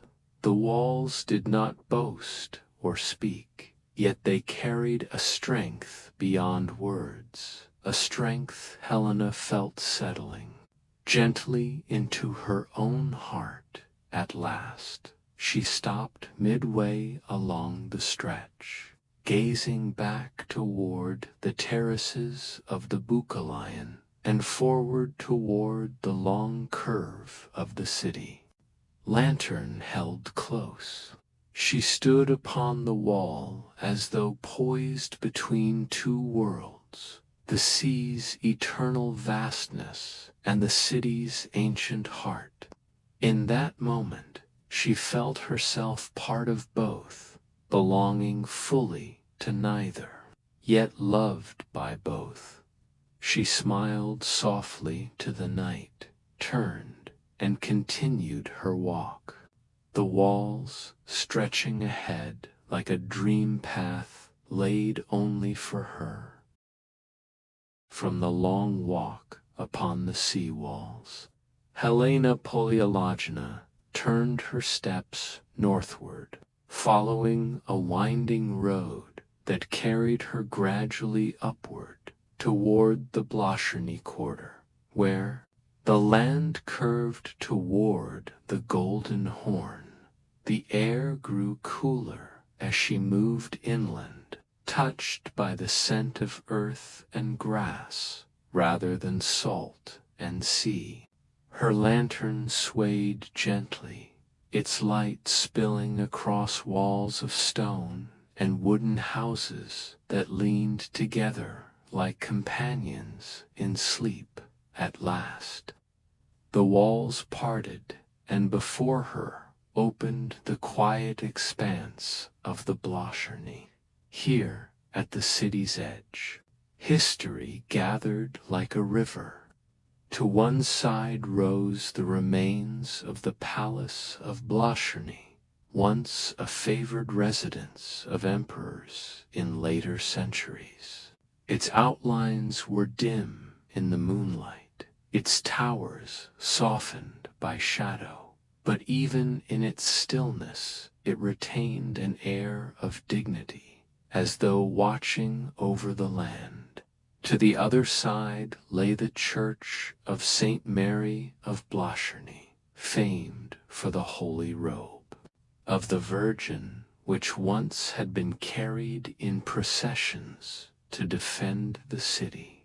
Helena paused near the church first.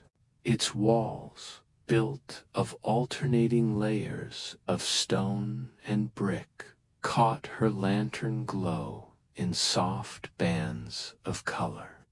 She placed her hand upon the cool surface, recalling the countless prayers that had risen within. Prayers for deliverance, for mercy, for hope. Even now, in the silence of night, she felt as though those prayers lingered, woven into the very stones, lifting the place with a quiet strength. She entered the small outer courtyard, where ivy trailed along the walls, and a fountain trickled softly in the corner.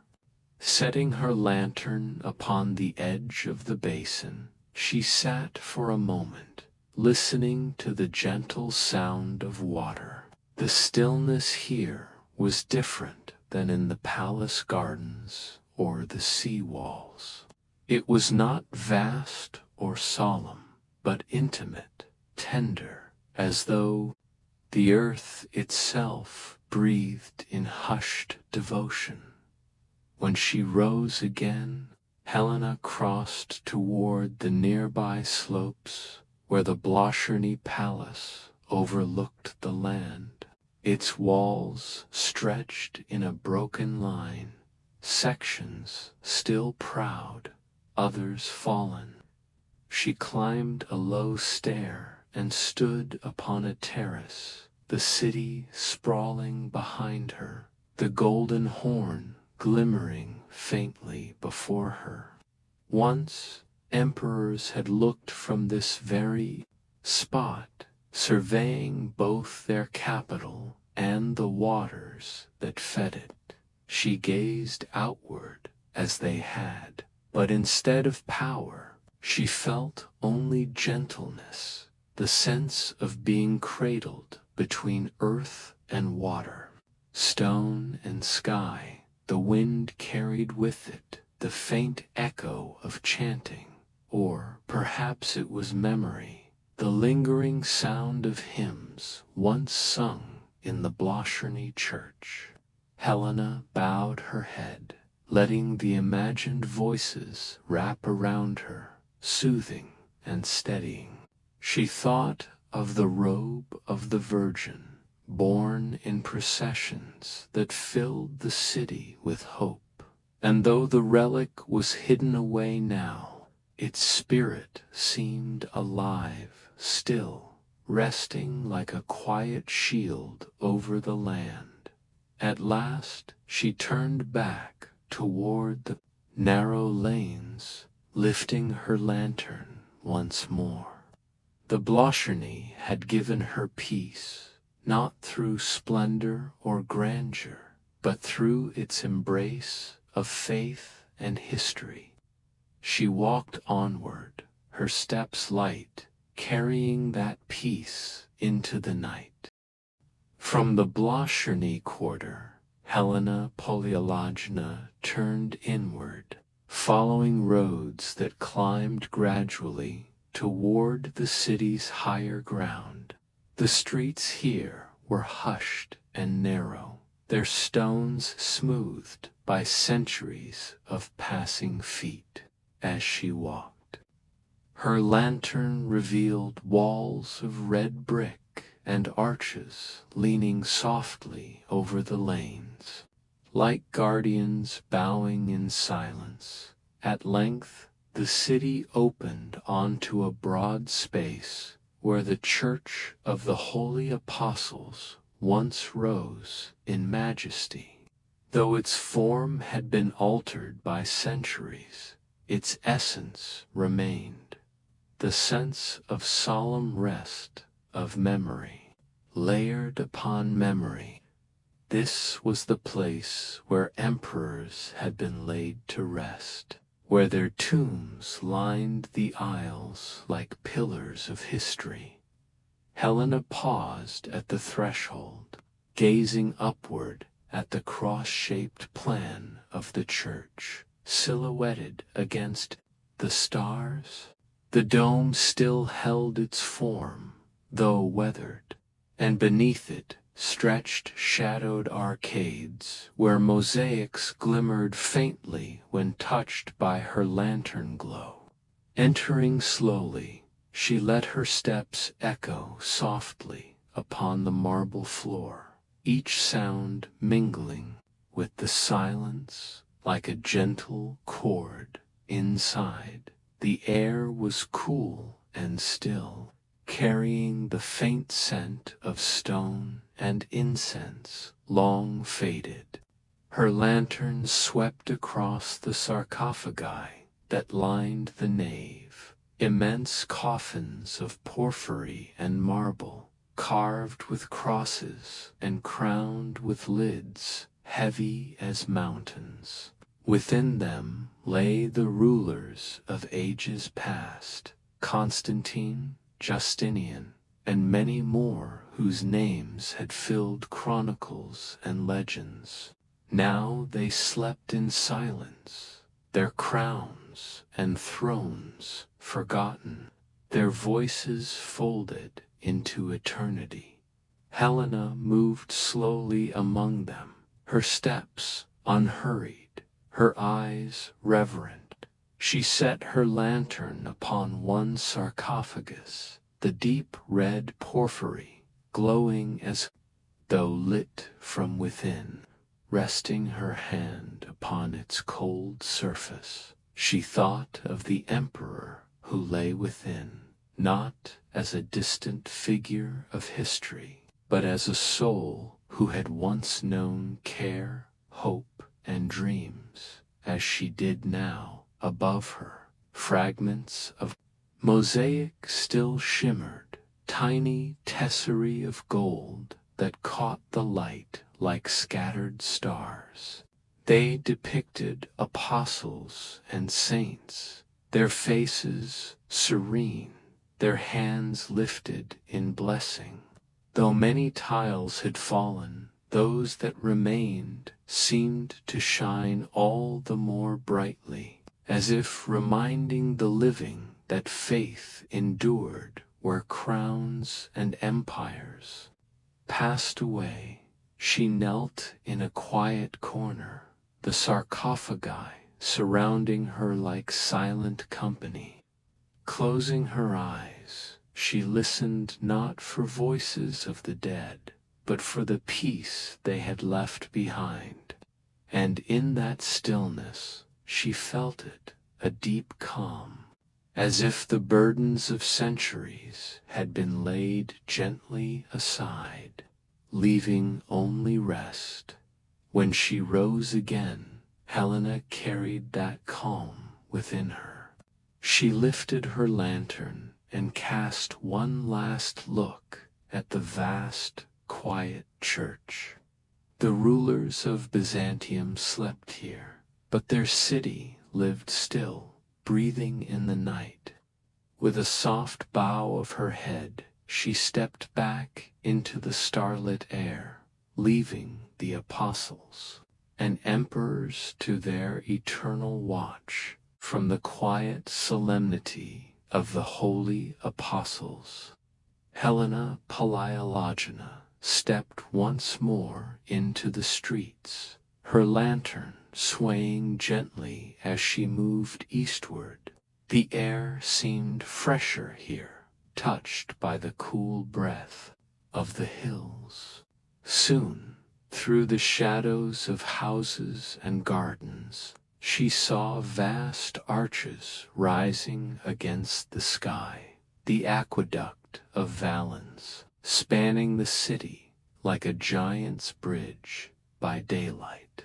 It was a structure of function, carrying water from distant springs to the heart of Constantinople. But by night, beneath the silver light of the moon, it became something else entirely, a vast procession of arches, marching in steady rhythm across the city, as if the earth itself had raised a hymn of stone. Helena approached slowly, her lantern glow catching the base of its mighty pillars. The stones were weathered, worn by centuries of rain and sun, yet their strength remained, immense and unyielding. She stood at its base, gazing upward. The aqueduct stretched high above her, its line of arches fading into shadow, then reappearing further on, like an endless dream winding across the city.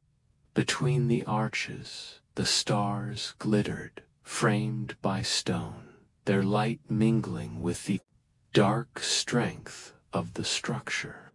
It was as if heaven and earth had clasped hands here. Joined by the builder's vision, Helena began to walk along the base, her steps quiet upon the grass that grew between broken paving stones. Every so often, she stopped to rest her hand upon the rough surface, feeling the cool solidity beneath her palm. She imagined the water that once flowed here, streams brought from distant mountains, trickling into fountains, baths, and cisterns. The aqueduct had been more than stone. It had been life itself, poured gently into the city's heart, reaching a point where the arches dipped lower. Helena climbed a gentle rise until she stood upon a ledge that brought her closer to their upper line. From here, the perspective changed. The arches stretched away like a colonnade of eternity, repeating into the night until sight could follow no more. She lifted her lantern high, and its glow flickered against the massive curve of stone above her, illuminating patches of moss and tiny vines that had claimed their place upon the ancient work. The city lay hushed around her, but she thought of how many generations had passed beneath these same arches, merchants leading their caravans, monks in quiet procession, children laughing as they played in the shadow of greatness. Their voices were gone, but their presence lingered, folded into the silence like threads woven into a vast tapestry. Helena lowered her lantern, letting moonlight reclaim the stones. In the aqueduct's shadow, she felt both small and safe, as though the city itself had laid an arm across her shoulder. With one last gaze upward, she turned and descended again into the winding streets, ready to follow the arch's silent rhythm deeper into Constantinople's dream. The arches of the Valens aqueduct led Helena onward through the hushed streets, until she came to a quiet square, its paving stones cracked and uneven with age. Here, half hidden by humble walls and forgotten entrances, lay the gateway to another world.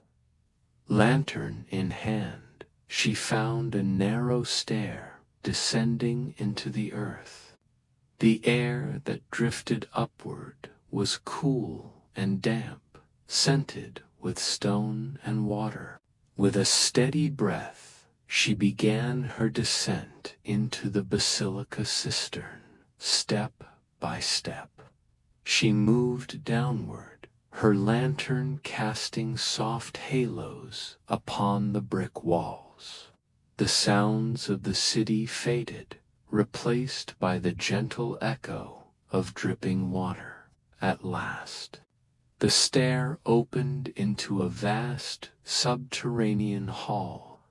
Helena paused, her breath caught in awe. Before her stretched an endless forest of marble columns, hundreds of them, rising from dark waters to vanish into vaulted shadows above.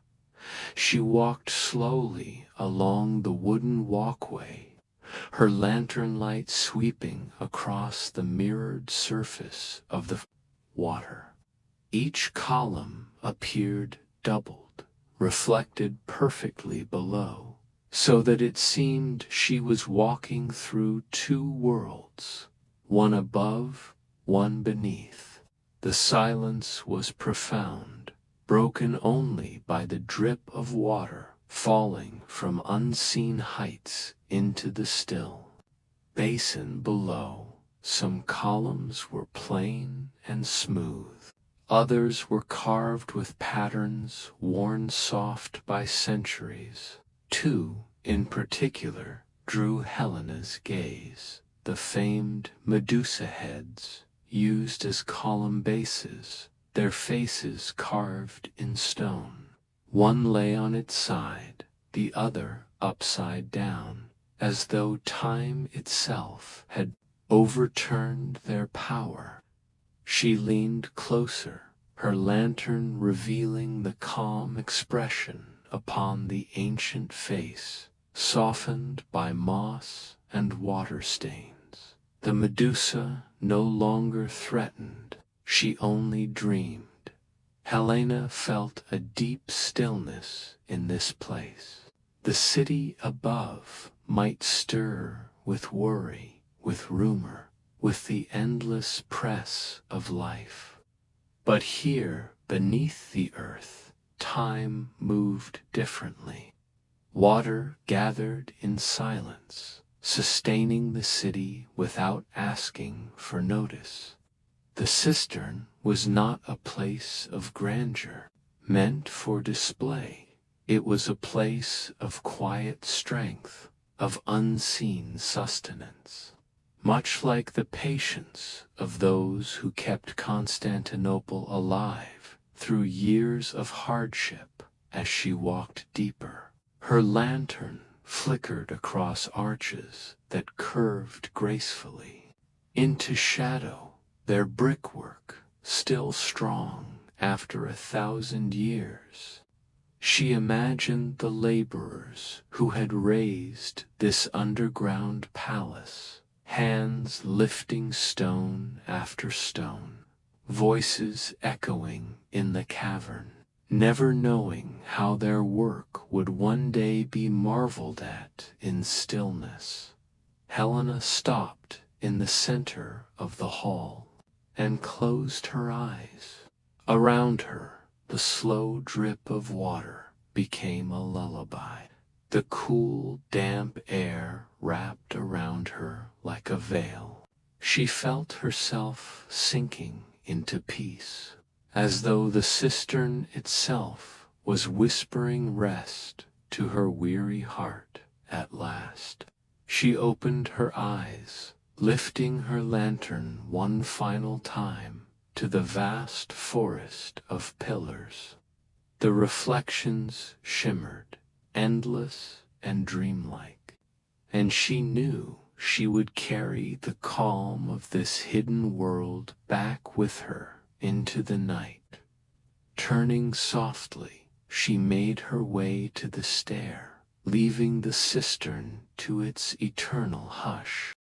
When Helena emerged once more into the night air, the stars seemed brighter, as if the underground stillness had sharpened her senses. She followed the winding streets eastward, the faint glow of her lantern mingling with moonlight as she approached. The broad space once known as the Forum of Constantine. The square opened suddenly before her, quiet and wide, its paving stones stretching out like a pale sea. At its center rose the column of Constantine, towering into the night. Though its bronze ornaments were long gone and its base blackened by centuries of fire and storm, it still stood proud, a solitary sentinel of the city's first Christian. Emperor Helena approached slowly, her steps soft upon the stones. The column loomed above, its great drums of porphyry bound together with iron hoops, glowing faintly red in the lantern's touch.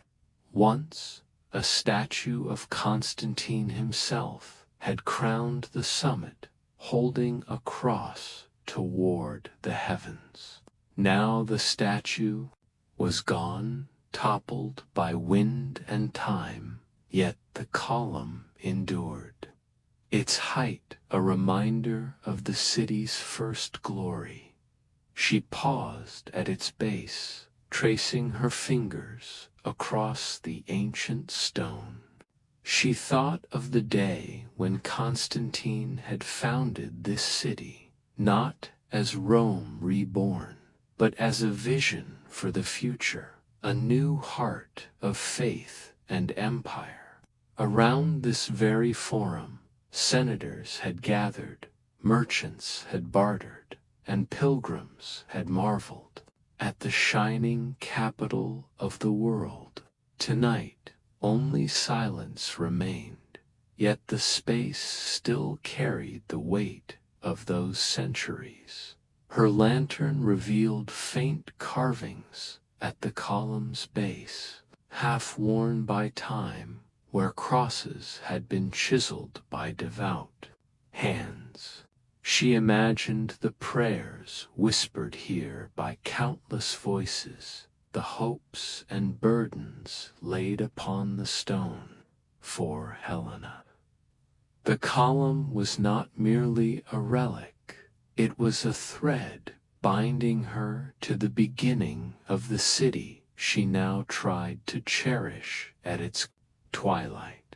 She sat for a moment on the low steps, letting her gaze drift upward. The column seemed endless, its summit lost against the stars.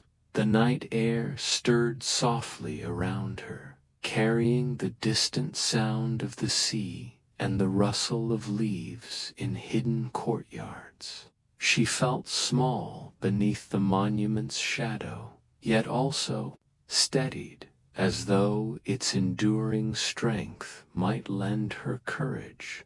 The square itself lay deserted, but she could almost hear echoes of its past, the murmur of markets, the tramp of soldiers, the voices of scholars debating beneath porticos. They rose like whispers, not loud enough to disturb the stillness, but enough to remind her that Constantinople was more than its present. It was a tapestry woven from countless yesterdays. When at last she rose to continue her walk, Helena gave one last, reverent glance to the column.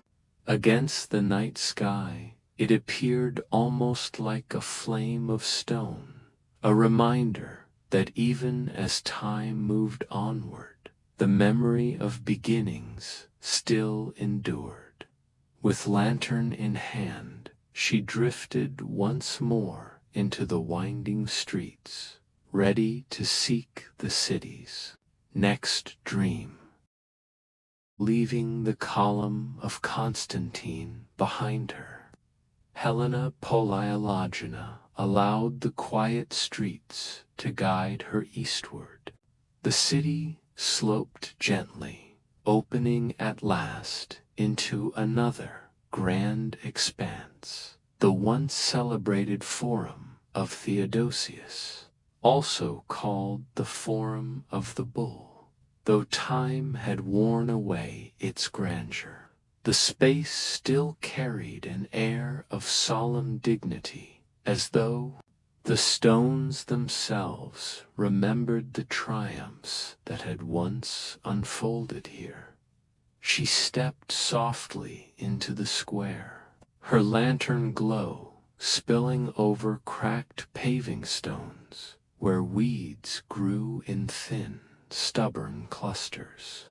In the moonlight, broken bases of columns jutted from the ground like ancient stumps of a forest long felled. Some lay toppled, half buried, while others stood fractured yet upright, bearing the silent weight of centuries. The heart of the Forum had once been crowned by the mighty column of Theodosius, adorned with spiraling carvings of the emperor's victories. Now only fragments remained, their reliefs eroded, but still faintly visible. If one looked with patient eyes, Helena moved closer, letting her lantern reveal the worn figures etched upon the stone. Rows of soldiers marched in frozen procession, their forms softened by the passing of wind and rain. She traced a line of carving with her fingertips, the grooves barely discernible, yet alive with memory. Once, this column had celebrated triumphs, the emperor's victories over foes, the strength of his rule. Tonight, its silence spoke not of conquest, but of endurance, of beauty weathered but unbroken. The square itself was wide and still. In earlier days, it had been lined with porticos, libraries, and statues. She closed her eyes for a moment and tried to imagine it. Merchants calling out their wares, scholars reciting in shaded colonnades, officials hurrying beneath marble arches. She could almost hear the echo of their footsteps, the murmur of their voices carried upon a breeze that no longer blew. The Forum was empty now, but in its emptiness lay a strange comfort, like a vast stage where the play had ended, leaving only the peace of still curtains. Helena sat upon a fragment of stone, letting the night settle around her. The stars shone brightly above, framed by the broken outlines of arches. Her lantern flickered softly, its flame mirrored in the sheen of dew upon the paving stones. She felt as though the city itself were breathing through her. Its long centuries exhaled in sighs of stone and shadow. As she rose again, her gaze fell upon a pair of weathered capitals lying abandoned in the grass. Once they had crowned columns high above, their carvings delicate as lace. Now they lay quietly upon the earth, their patterns softened but not erased. She bent to examine them, running her fingers across the spirals and leaves, marveling that even fallen they held their grace. When at last she stepped away, Helena felt the Forum's memory rest gently upon her shoulders. Theodosius and his victories had faded, but the stones endured, bearing witness not with grandeur, but with silence. With lantern in hand, she passed slowly onward, ready to follow the forgotten streets to the next dream of Constantinople. The night grew deeper as Helena Palaiologina wandered further east, her lantern tracing gentle pools of light upon the winding streets. The city sloped gradually, leading her into quieter quarters, where the hum of life was faint and distant. At last, the road opened into another wide square, the forgotten Forum of Arcadius, where silence reigned more completely than in any place. she had yet seen. The space was broad but lonely, its edges lined with the faint outlines of ruined porticos. Here and there, blocks of marble lay scattered, their forms softened by ivy and moss. In the center rose the one survivor of grandeur, the column of Arcadius, a towering shaft of stone that seemed to reach endlessly into the night sky. Though battered by centuries of wind, its height still commanded all. A lone sentinel guarding the southern approach to the city. Helena approached slowly, her steps echoing softly against the deserted paving. The lantern light revealed the columns, spiraling reliefs, though worn and cracked, still visible in places. She lifted her lantern higher, watching as faint figures emerged. Soldiers, horsemen, standards raised in triumph. Their movements were ghost-like now, half vanished. Yet the rhythm of their march could still be imagined if one gazed long enough at the column's base. Helena paused and rested her hand upon the cool stone.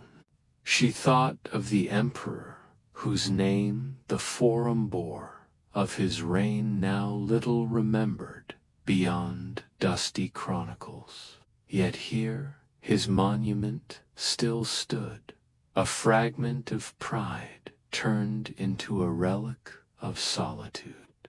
She wondered how many generations had walked beneath its shadow, how many eyes had once lifted upward in awe, never guessing how forgotten it would one day become.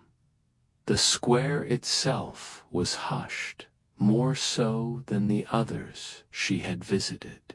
The wind moved gently through cracks in the walls, carrying with it the faint rustle of grass that had claimed the stones.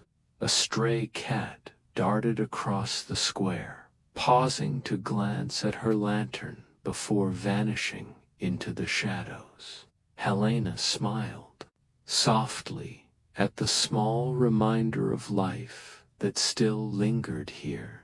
She sat upon a fallen block and let her gaze wander upward to the summit. The top of the column was lost in darkness, its crown long vanished, but it seemed to pierce the stars themselves. The night sky stretched vast and eternal, while the column, weathered yet steadfast, seemed almost to bridge earth and heaven. Helena closed her eyes, listening to the silence. It was not empty, but filled with the weight of time, centuries, folded upon themselves. Voices and footsteps turned to echoes. When she opened her eyes again, she felt calm, as though the solitude of the Forum had seeped into her spirit, wrapping her in its quiet strength. Rising once more, she lifted her lantern and turned away from the square. The column of Arcadia remained behind her, tall and watchful, its shadow stretching across the stones like the memory of forgotten empires. Slowly, Helena stepped back into the winding streets, ready to seek the next dream hidden in the night. From the shadow of the column of Arcadius, Helena Palaiologina descended through winding lanes that sloped ever downward. The air grew fresher with each step, carrying a faint tang of salt. Before long, the streets opened onto a vast expanse, of stone fortifications, the sea walls, stretching along the shore like a sleeping giant, their outlines silvered by the moonlight. She approached the base of the walls, lanterns swaying softly at her side. Their stones were immense, stacked in steady rhythm, each block dark with age. Towers rose at intervals, their crowns broken and worn, yet their forms still commanding. Beyond them, Helena could hear the steady rhythm of waves lapping against the outer walls, the eternal song of the sea mingling with the silence of stone.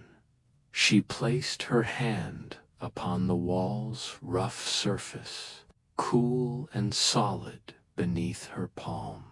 These defenses had guarded the city for centuries, holding back not only the waters, but also the fleets of countless foes. Now, in the hush of midnight, they stood not as battlements, but as companions, steady, immovable, watching over the city's dreams. Helena found a narrow stair built into the wall and began to climb slowly.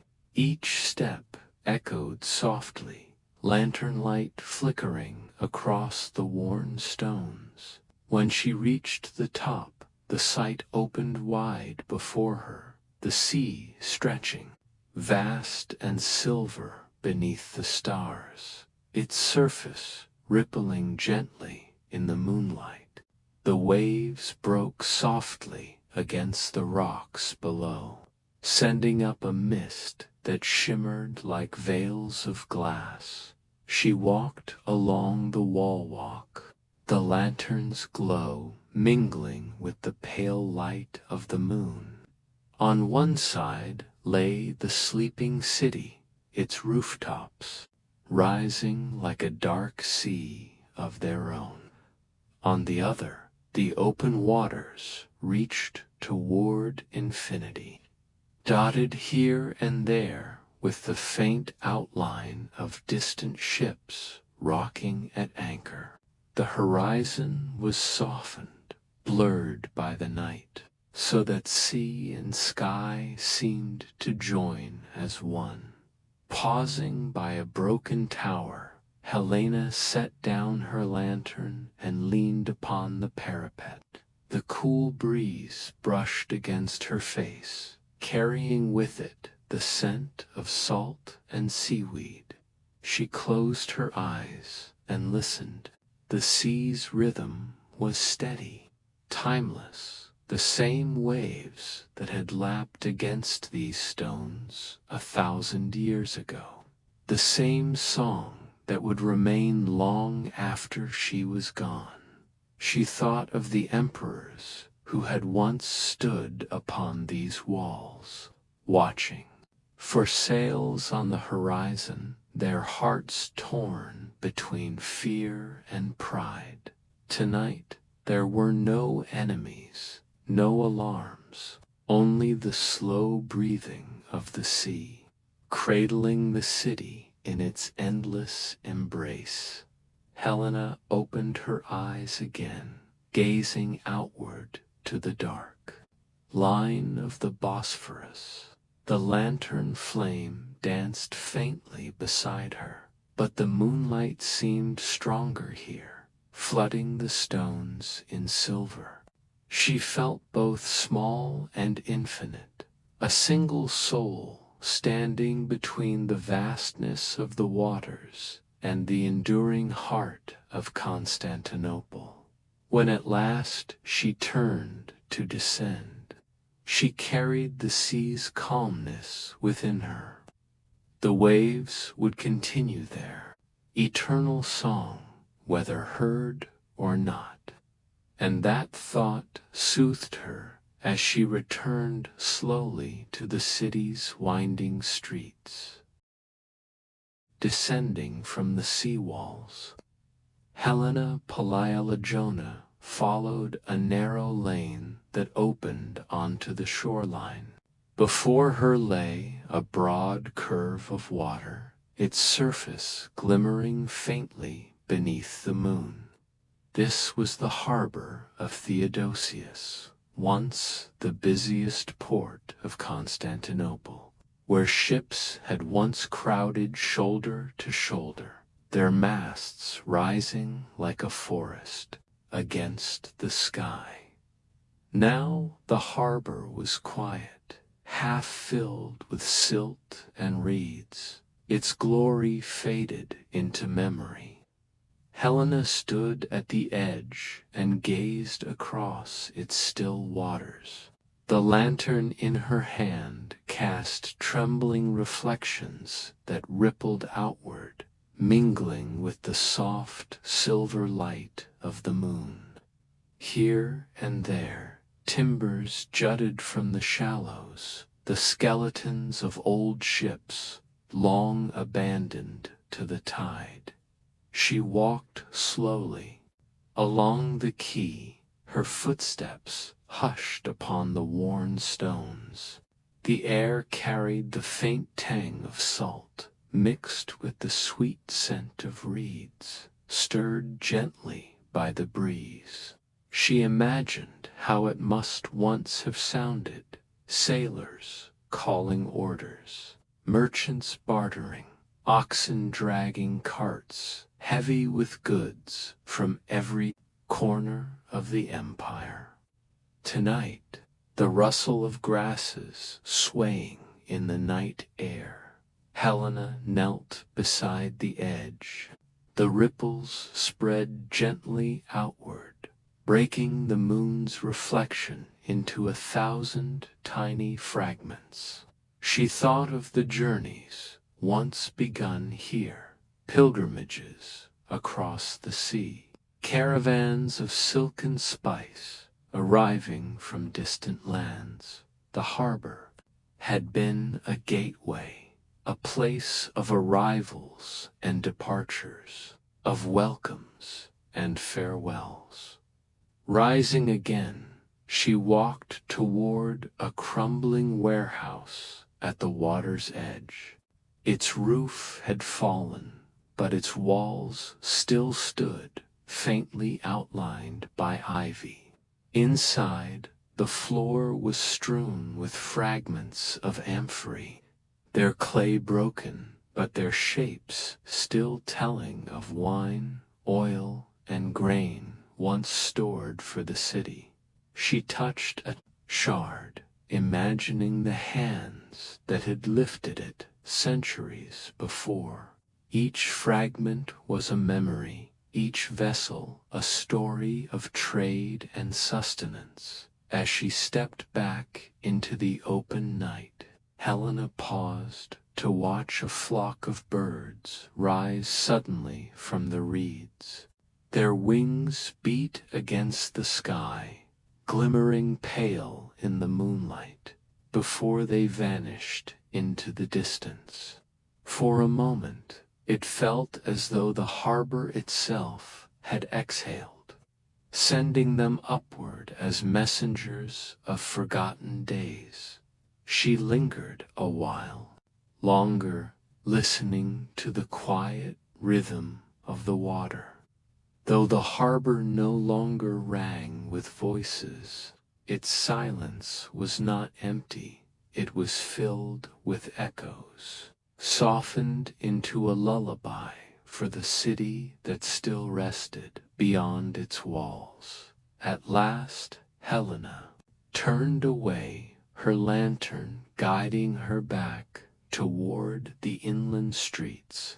The harbor faded behind her, its waters glimmering like a dream half remembered, leaving her with the calm assurance that the city's heart still carried the memory of all it had once been. Leaving behind the reeds and quiet waters of Theodosius.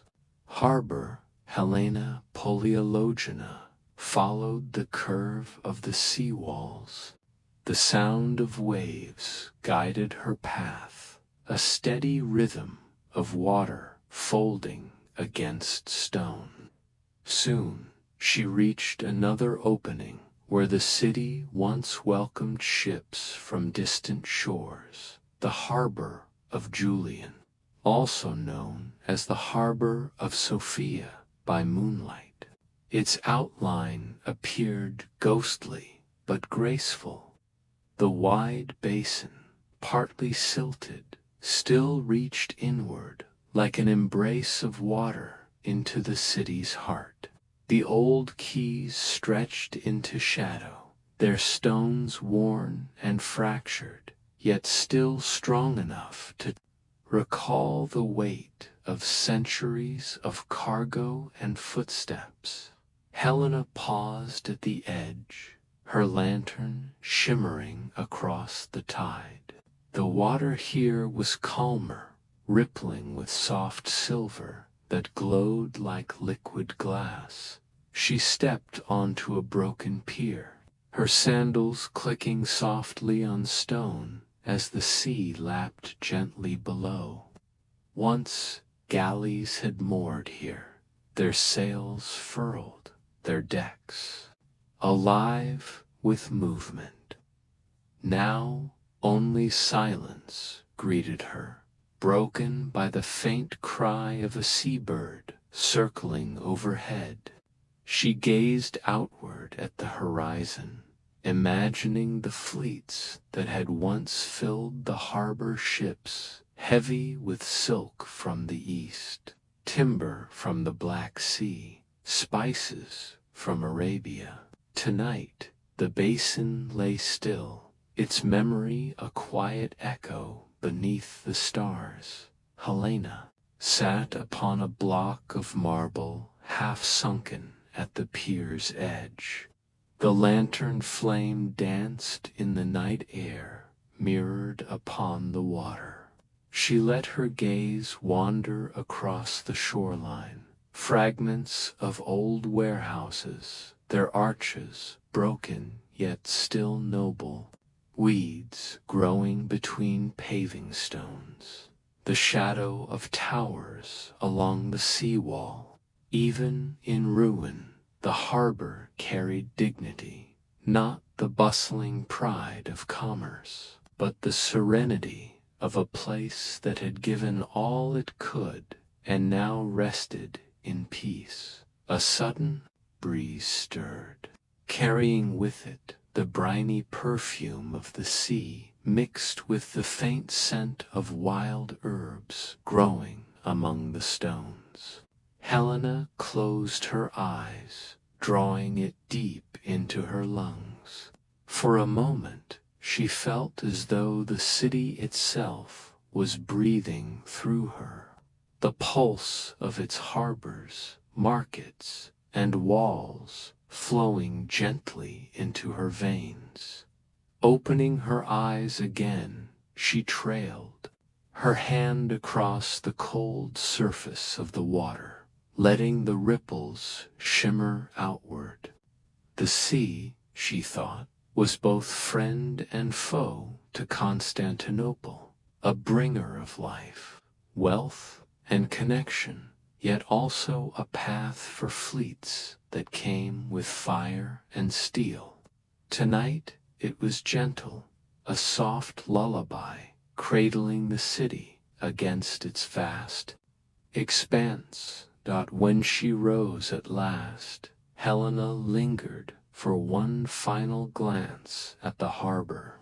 The lantern glowed faintly in her hand, but the moonlight seemed brighter here, filling the water with silver and the stones with quiet grace. She turned back toward the narrow lanes, leaving the harbor of Julian to its dream of tides and time. After leaving the shoreline, Helena Palaiologina followed a winding lane that rose gently toward the old quarter of Mangana. The air grew sweeter with every step, carrying hints of myrtle and jasmine. faint but lingering. Before her stretched the remains of the Mangana Palace, once a splendid complex of imperial halls, gardens, and a monastery founded by Emperor Constantine IX. Now much of it lay in ruin, yet its gardens still whispered in the moonlight. She entered through a broken arch where vines trailed downward like soft curtains. Inside, the pathways were overgrown, but not barren. Clusters of wild roses bloomed among marble fragments, their petals pale as ivory in the night. The lantern light made their shadows tremble across the grass, as though the flowers themselves were bowing to her presence. Helena walked slowly, her footsteps muffled by earth instead of stone. The garden unfolded around her in terraces, each lined with remnants of carved balustrades and fountains long dry. Oh, she paused by one such fountain, its basin filled now with moss and rainwater, where a single lily floated on the surface, catching the silver light of the moon. It seemed almost miraculous, a quiet symbol of life still thriving where grandeur had faded. The air was rich with fragrance. Night-blooming jasmine perfumed the breeze, mingling with the faint salt of the nearby sea. Somewhere within the ruins, a nightingale sang, its voice clear and liquid, filling the silence with gentle music. Helena closed her eyes and listened, her heart easing beneath its melody. The bird's song carried as though it were weaving together threads of memory, reminding her that beauty endures even when stone crumbles. As she wandered deeper into the gardens, she came upon a terrace overlooking the water. The view stretched far across the Bosphorus, where the moon traced a silver path across the strait.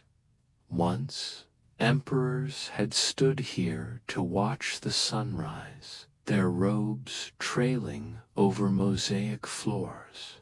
Tonight, it was Helena alone, yet she felt the presence of those who had come before her, not as shadows of sorrow, but as companions in a dreamlike vigil. She leaned upon the balustrade, letting the lantern rest beside her. The flame flickered gently, yet the moon's glow was stronger, bathing the gardens in soft radiance. Helena breathed deeply, the mingled scents and sounds wrapping around her like a cloak of peace. For a long while, she remained there, gazing outward, listening to the nightingale, and feeling the pulse of the ancient garden beneath her feet. The Mangana Palace, though worn and hushed, still carried its dignity, offering her and the city a place of calm remembrance. At last, she turned back toward the pathways, the lantern's glow leading her through the gardens, sleeping blossoms. The air behind her remained fragrant, a perfumed memory that would follow her steps long after she departed. From the moonlit terraces of the Mangana Gardens, Helena Palaiologina walked slowly toward the outline of a crumbling structure nearby. The lantern in her hand illuminated fragments of marble walls and broken columns. their surfaces worn smooth by centuries of wind and salt. This was all that remained of the Church of St. George at Mangana, once a celebrated sanctuary of Constantinople, a place where emperors and common folk alike had sought divine solace. Helena passed through what had once been the great doorway, its lintel half collapsed, ivy hanging down like a veil. Inside, the church lay open to the stars. Its roof had fallen long ago, leaving only skeletal arches that framed the night sky. Moonlight poured through the ruins, casting shadows that danced across the broken flagstones.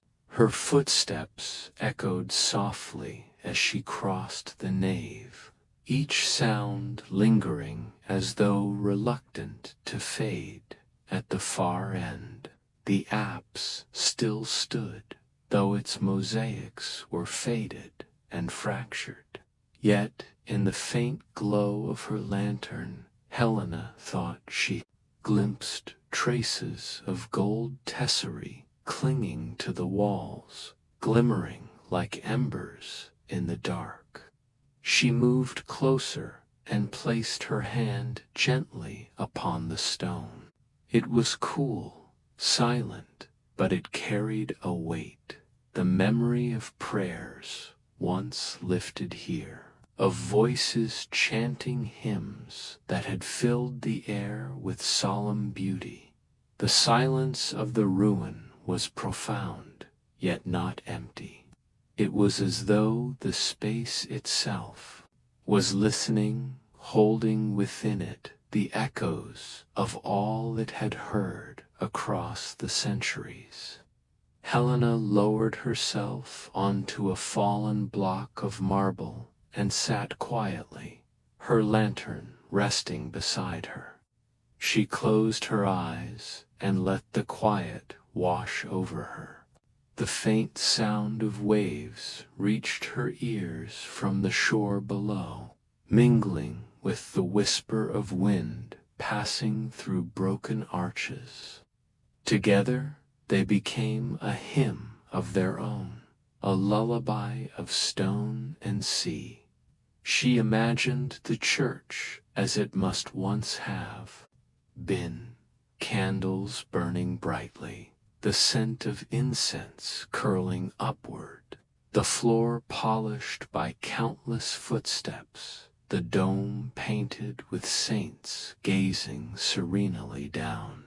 Now, those images lived only in memory, yet she felt their presence as vividly as if they lingered still, woven into the very air. A single star shone directly above the open roof, framed by the arching remains of stone.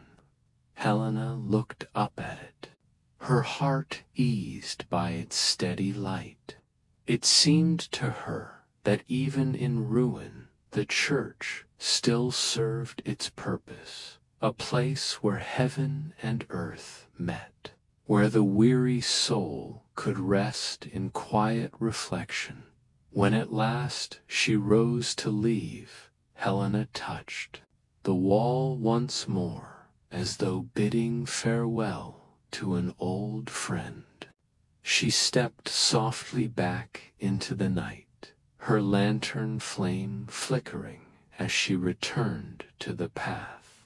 Behind her, the ruins of St. George remained bathed in moonlight, serene and eternal, a sanctuary still, though roofless and broken. From the broken stones of St. George's sanctuary, Helena Palaiologina followed a sloping path that carried her higher, toward the edges of the Mangana quarter, where terraces once overlooked the waters of the Bosphorus. The climb was gentle, and with each step the salt-kissed wind grew stronger, wrapping around her like a cloak. Soon she emerged upon a wide platform lined with cracked marble balustrades, and before her spread one of the most stirring sights in all of Constantinople, the Bosphorus Strait. The moon had risen higher, painting the waves in ribbons of silver. Across the water, the dark outline of Asia stood in shadow, while closer at hand the city's sea walls traced their line, steady and strong. Lanterns from scattered fishing boats glowed faintly in the distance, drifting like fireflies upon the current. Helena paused at the balustrade, setting her lantern beside her, and let her gaze sink into the horizon. Here, the city felt suspended between two worlds, Europe and Asia, past and present, Earth and eternity.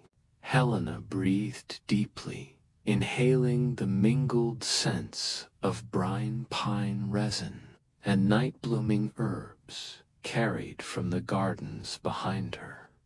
The cool wind brushed her cheeks, gentle yet insistent, as if reminding her of the endless currents that had shaped the empire.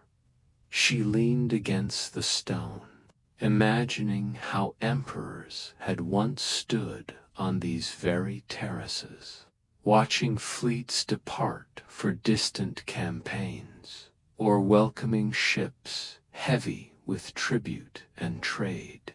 Their robes had shimmered in sunlight. Their voices had carried across the air. Now only the sea remained steadfast, unchanging, eternal. Helena closed her eyes and listened. The Bosphorus was never silent. Its waters shifted and whispered, their rhythm like a heartbeat. Tonight, its voice was soft, a soothing murmur that seemed to carry not urgency, but rest. She allowed it to sink into her thoughts, washing away the burdens of the day. When she opened her eyes again, she found herself tracing the patterns of stars above. Reflected in the strait, they doubled their number, as though the heavens had poured themselves into the sea. The lantern flame beside her flickered, but compared to the moon and stars, it was small, a single spark in the great expanse. Yet Helena found comfort in its fragility, for even a small light has purpose. Even a single flame has meaning. She lingered there for a long time, resting her hands on the cool marble, her heart attuned to the rhythm of water and wind. The terraces above the Bosphorus seemed to invite her into stillness, as though the city itself was offering her a place of peace at last. She lifted the lantern once more and turned from the balustrade. The terraces faded behind her, but the whisper of the sea remained, echoing in her heart as a quiet lullaby.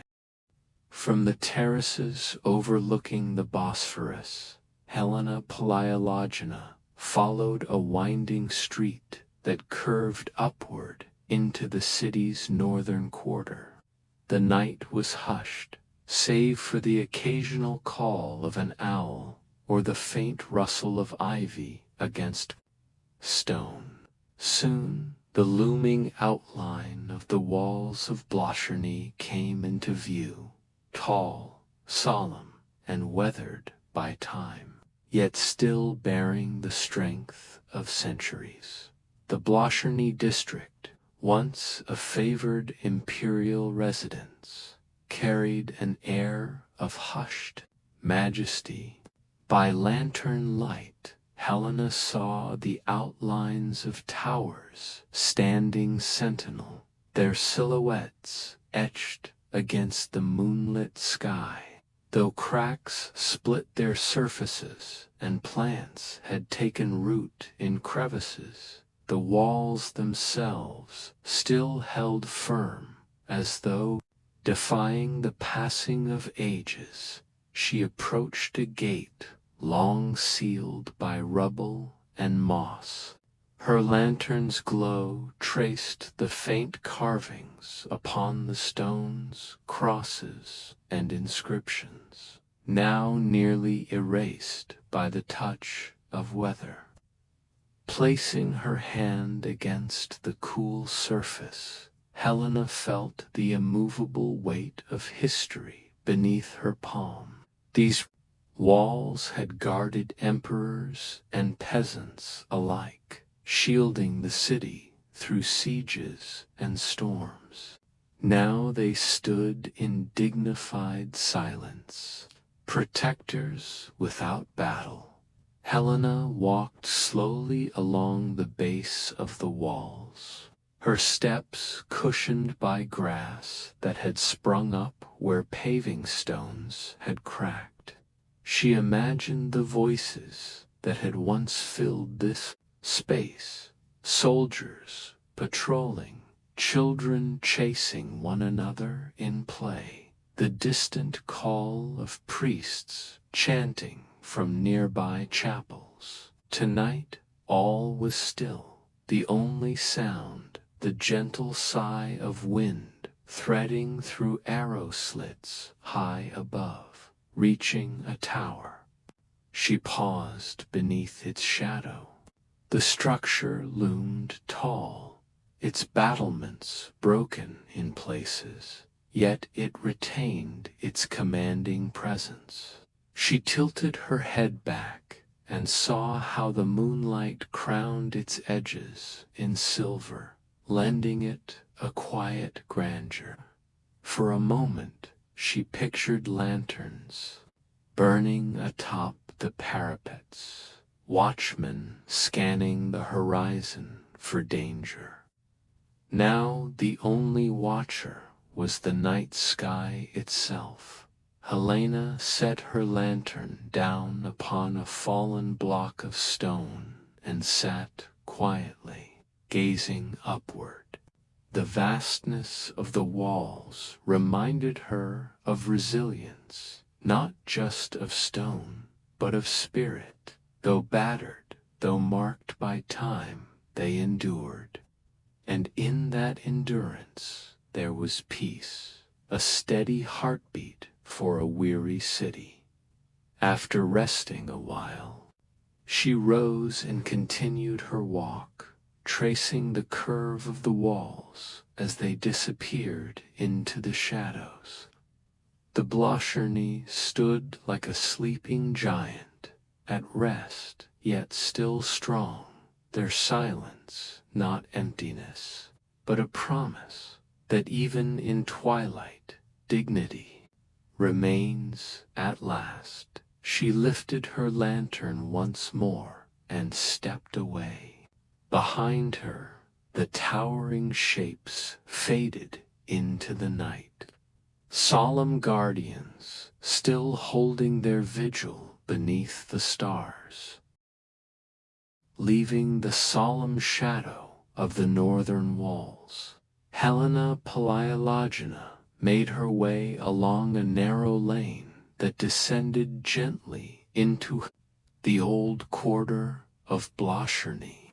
The lantern's glow revealed outlines of broken arches, half-buried courtyards, and fragments of marble stairways that led nowhere. This was once the Blocherny Palace, a favored home of emperors in later centuries, where courtly life had unfolded in splendor. Now the palace lay hushed beneath the stars, its grandeur scattered in fragments across the earth. Helena paused at the edge of what had been the grand courtyard. Weeds had claimed its flagstones, but the geometry of the place could still be felt.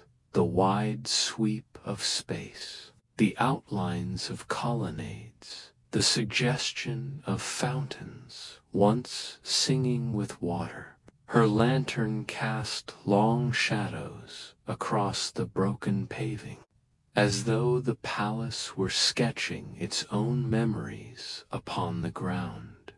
She stepped softly into the courtyard, imagining the echoes that might once have lived here. Processions of courtiers in silk and brocade, the sound of trumpets announcing the emperor's arrival, the rustle of servants carrying trays of fruit and wine, laughter drifting beneath the high windows of the royal chambers. Tonight, those voices had softened into silence, leaving only the whisper of the night wind. Helena wandered into a ruined hall, its ceiling long gone, its walls open to the sky. A single column still stood, tall and proud, though weathered by rain and time.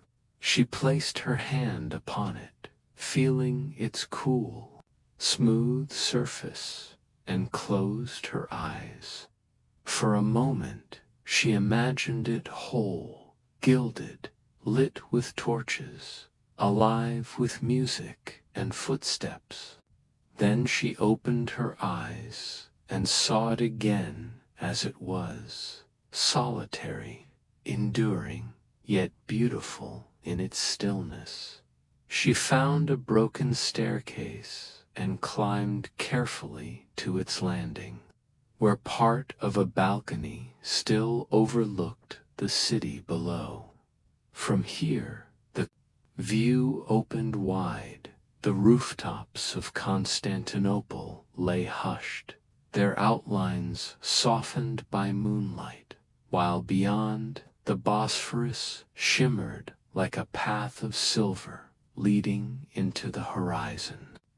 Helena leaned upon the crumbling stone balustrade, setting her lantern beside her, and let the quiet wash over her. The palace was no longer filled with feasts or ceremonies, yet its silence was not sorrowful. It was restful, as though the walls themselves had finally been allowed to breathe after centuries of ceaseless duties. In their stillness, Helena found comfort. The grandeur that had once filled Blascherny lingered like perfume, faint yet enduring, woven into the stones. When she descended again into the courtyard, she lingered for a final glance. The broken arches framed the stars like windows into eternity, and the palace seemed to sigh, not in grief, but in release. Helena lifted her lantern and turned back toward the lane, carrying with her the palace's serene memory, now softened into dream. From the quiet of the Blascherny Palace ruins, Helena Palaiologina followed a narrow, vine-lined path that led her toward a sanctuary older than the palace itself, the Church of St. Mary of Blascherny, once one of Constantinople's most revered holy sites. It had sheltered the city's faithful for centuries, guarding sacred relics and the legendary veil of the Virgin. Now the church stood hushed beneath the stars, its walls softened by moonlight, and the gentle patina of time. She stepped through the ruined entrance, where carved stone had crumbled, yet still hinted at intricate patterns. Inside, the nave stretched long and empty, the roof lost to the centuries, leaving only arcs of open sky above. Moonlight poured through shattered windows, falling upon scattered fragments of columns and the remnants of mosaic floors. The quiet was profound, yet it vibrated with memory, the whispers of countless prayers, the hush of incense drifting skyward, the echo of chants carried on long-forgotten voices. Helena moved slowly down the nave, her lantern casting soft light across fractured stones. She paused beside what remained of the altar, now bare except for a single candle-shaped shard of marble that reflected her lantern's flame. She knelt for a moment, tracing her fingers over the worn stone as though touching centuries of devotion. In the hush, she felt a gentle stillness settle over her, the kind that comes from being in a place where time itself pauses to remember. The walls bore faint traces of frescoes, their colors faded to soft pastels beneath the dust and moonlight. Angels and saints, once painted in vivid strokes, now lingered as gentle impressions, guardians watching silently, serene and eternal. Helena's gaze lingered on a half-visible figure of the Virgin, her eyes painted long ago to watch over the faithful. Even in decay, the expression conveyed care and tranquility, offering a quiet reassurance to all who entered. A breeze drifted through the open roof, carrying the scent of jasmine from nearby gardens and a faint whisper of the sea. Helena rose, placing her hand on the cold stone wall, and closed her eyes. She imagined the countless pilgrims who had knelt here over centuries, their prayers mingling with the incense smoke, their hopes rising like delicate threads toward heaven. Tonight, she too became part of that silent chorus, her presence folding gently into the sacred stillness. As she turned to leave, Helena lingered a moment at the entrance. Moonlight fell across the ruined portico, illuminating broken columns and trailing ivy, making them appear almost delicate, like lace. The church, though fractured, remained a sanctuary of calm, a timeless shelter of serenity. Helena carried its quiet with her as she stepped back onto the path, her lantern swaying softly, lighting her way into the hushed streets of the northern quarter.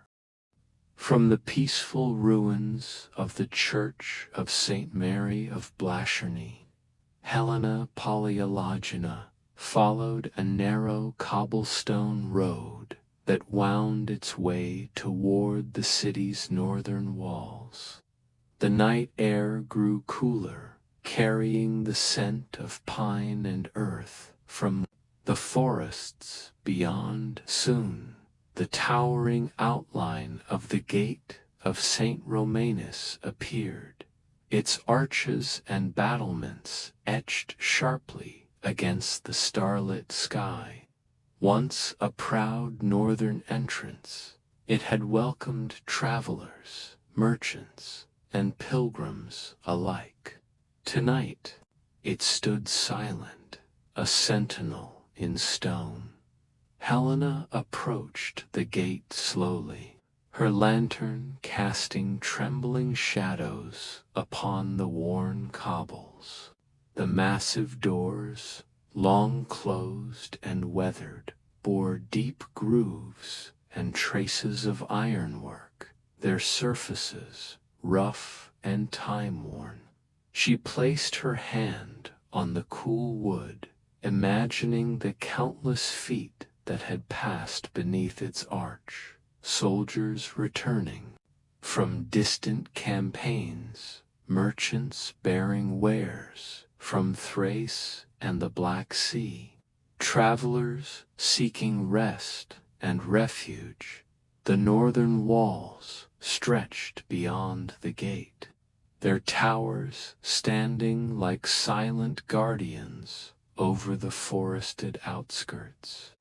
Helena walked along the base, her footsteps soft upon the earth and grass that had reclaimed parts of the old pathway. The breeze whispered through cracks in the battlements, carrying faint echoes of past activity. It was as if the city were breathing through its stones, sharing its long memory with those who wandered in its quiet hours. She paused beside a small turret overlooking the forested hills. The moonlight touched the treetops, turning them silver, and she could hear the faint rustle of nocturnal creatures moving among the underbrush. For a moment, the gate and walls seemed to merge with the surrounding wilderness, a boundary not only of stone, but of time itself. Between the sleeping city and the eternal forest beyond, Helena set her lantern on a low stone ledge and leaned against the gate's wall, letting the night surround her. She imagined the gate in its prime, bustling with life, travelers hurrying to shelter, guards standing watch, carts rolling over the cobblestones. Now those voices were gone, leaving only a gentle, steady quiet.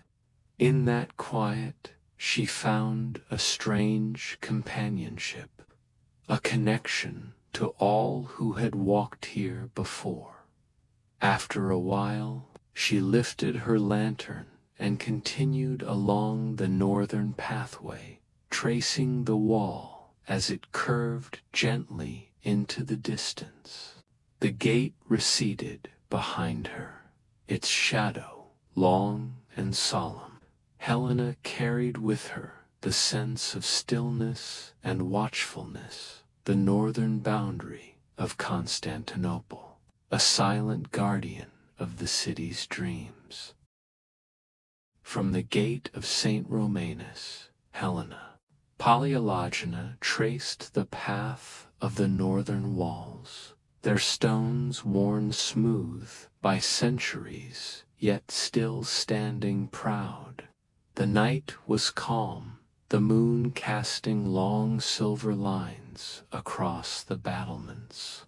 To her left, the dark expanse of the forest whispered, with the rustle of leaves. To her right, the distant shimmer of water promised the quiet embrace of the Golden Horn, the city's ancient harbor.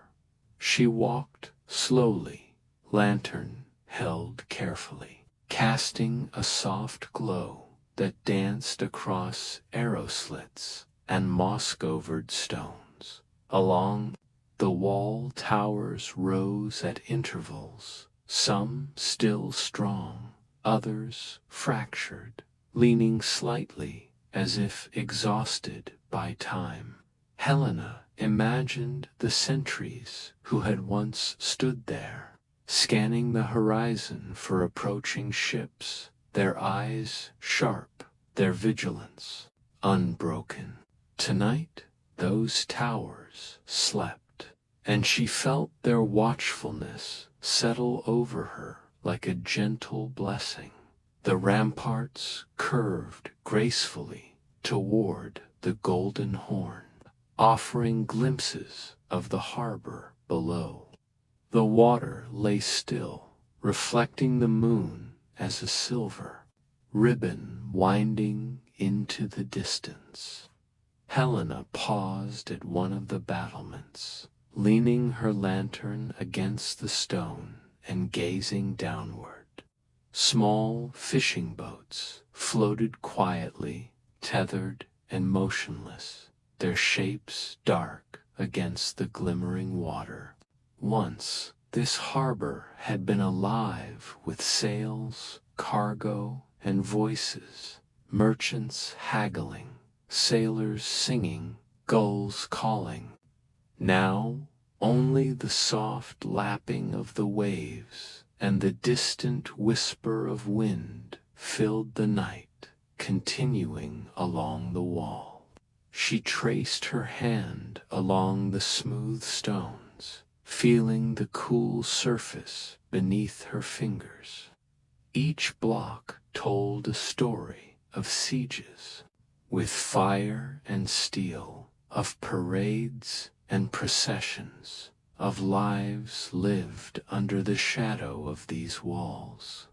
She paused to let her thoughts drift, imagining the city as it once was, bustling, vibrant, alive. And yet, in this hushed present, she found peace, a lullaby whispered by stone and water alike at a corner tower. She climbed a few steps to a platform overlooking the city and the harbor below. The view was breathtaking, rooftops dark and still, minarets and domes softened by moonlight, and the Golden Horn stretching like a quiet silver arm into the heart of the city.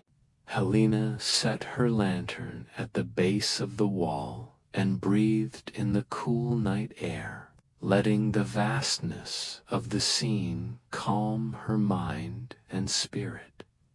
After lingering for some time, she began to descend slowly along the ramparts, following the walls as they curved back toward the heart of the northern quarter.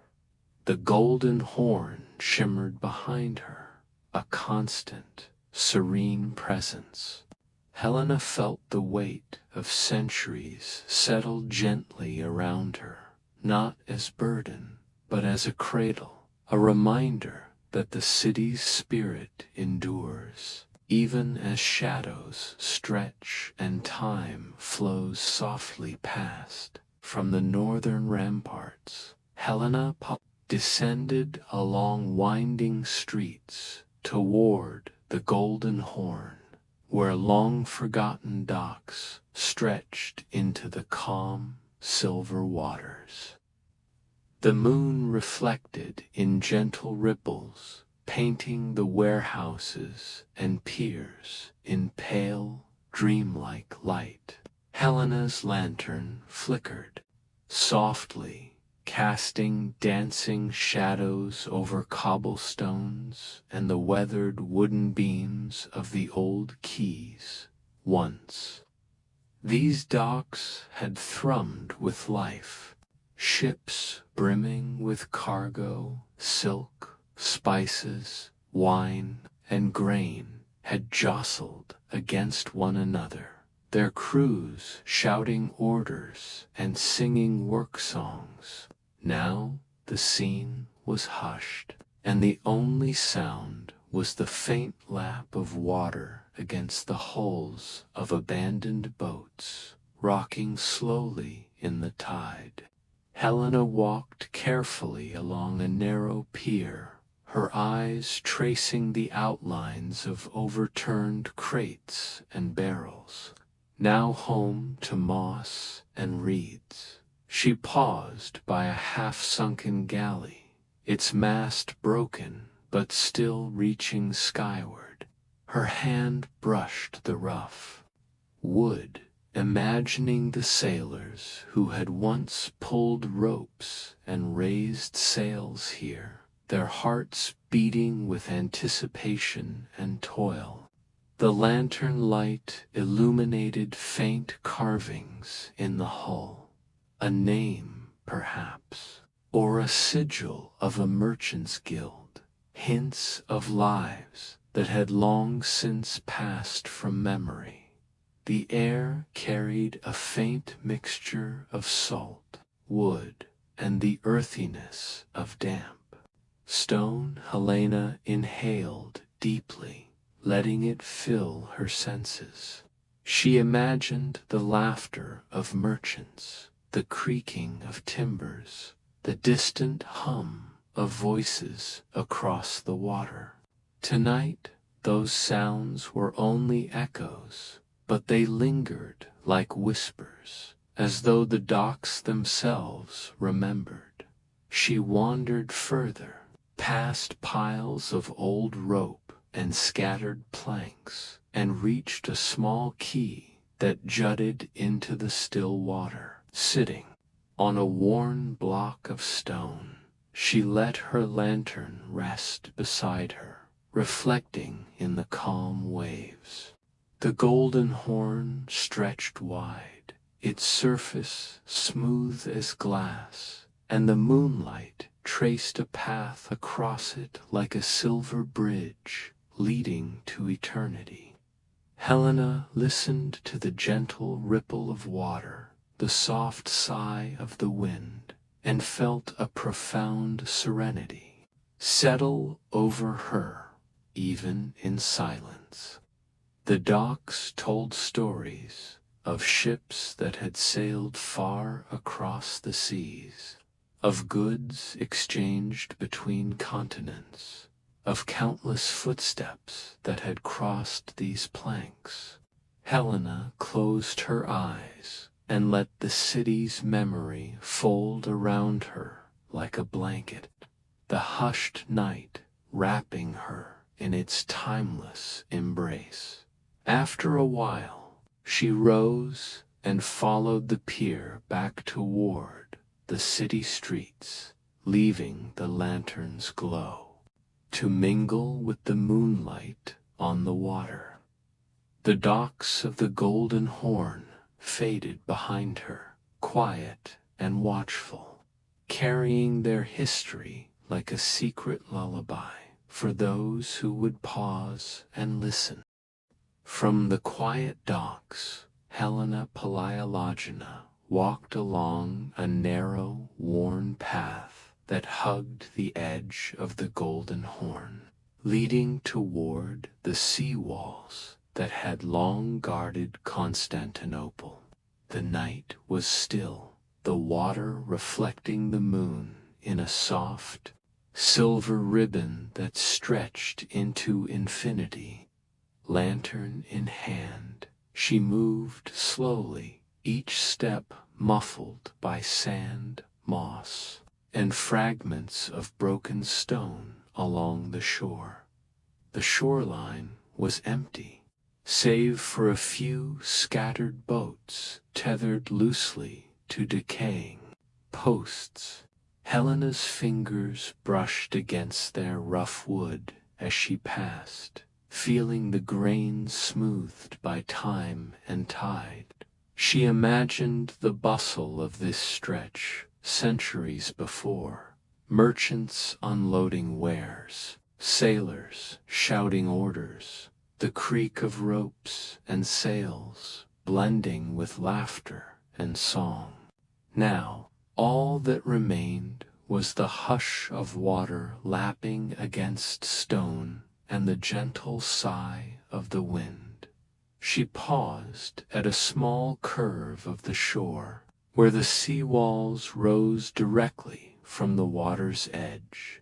Their surfaces, dark and weathered, were dotted with moss and creeping ivy, yet their presence was commanding and serene. Helena rested her hand on the cool stone, feeling its endurance. Centuries of storms, sieges, and tides had left it firm and unbroken. The walls seemed to hum with the city's memory, a quiet song of guardianship that reached even to her heart.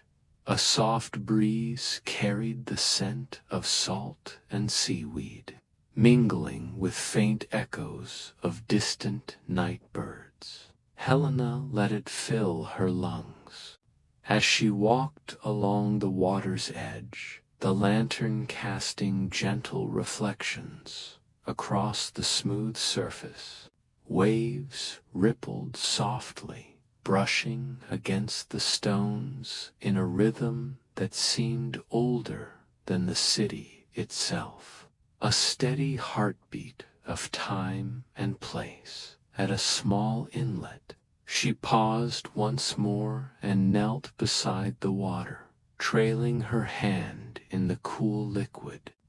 The ripples spread outward, carrying moonlight across the surface like scattered silver threads. She imagined ships gliding silently along this path centuries ago, their sails bright in the sun or dark against stormy skies. In the hush of night, the water held all of those memories, soft and tranquil, like a lullaby whispered by the city itself. Rising at last, Helena walked slowly along the path, tracing the curve of the shoreline until the distant outline of the towers came into view. The seawalls, the docks, the quiet harbor all seemed to fold together in calm continuity, a story of endurance, memory, and peace. She carried that stillness with her as she followed the path, leaving the moonlit shoreline to its gentle watch over the city. From the serene shoreline near the Golden Horn, Helena followed a narrow stairway that led beneath the city toward the ancient cisterns, subterranean reservoirs that once supplied Constantinople with fresh water in times of peace and siege alike. The entrance was modest, partly obscured by creeping vines and the remnants of crumbling stone. She lowered her lantern carefully, its light reflecting off damp walls, and stepped into the cool, shadowed interior. The air inside was heavy with moisture and the faint scent of earth and stone, yet it carried a strange calm.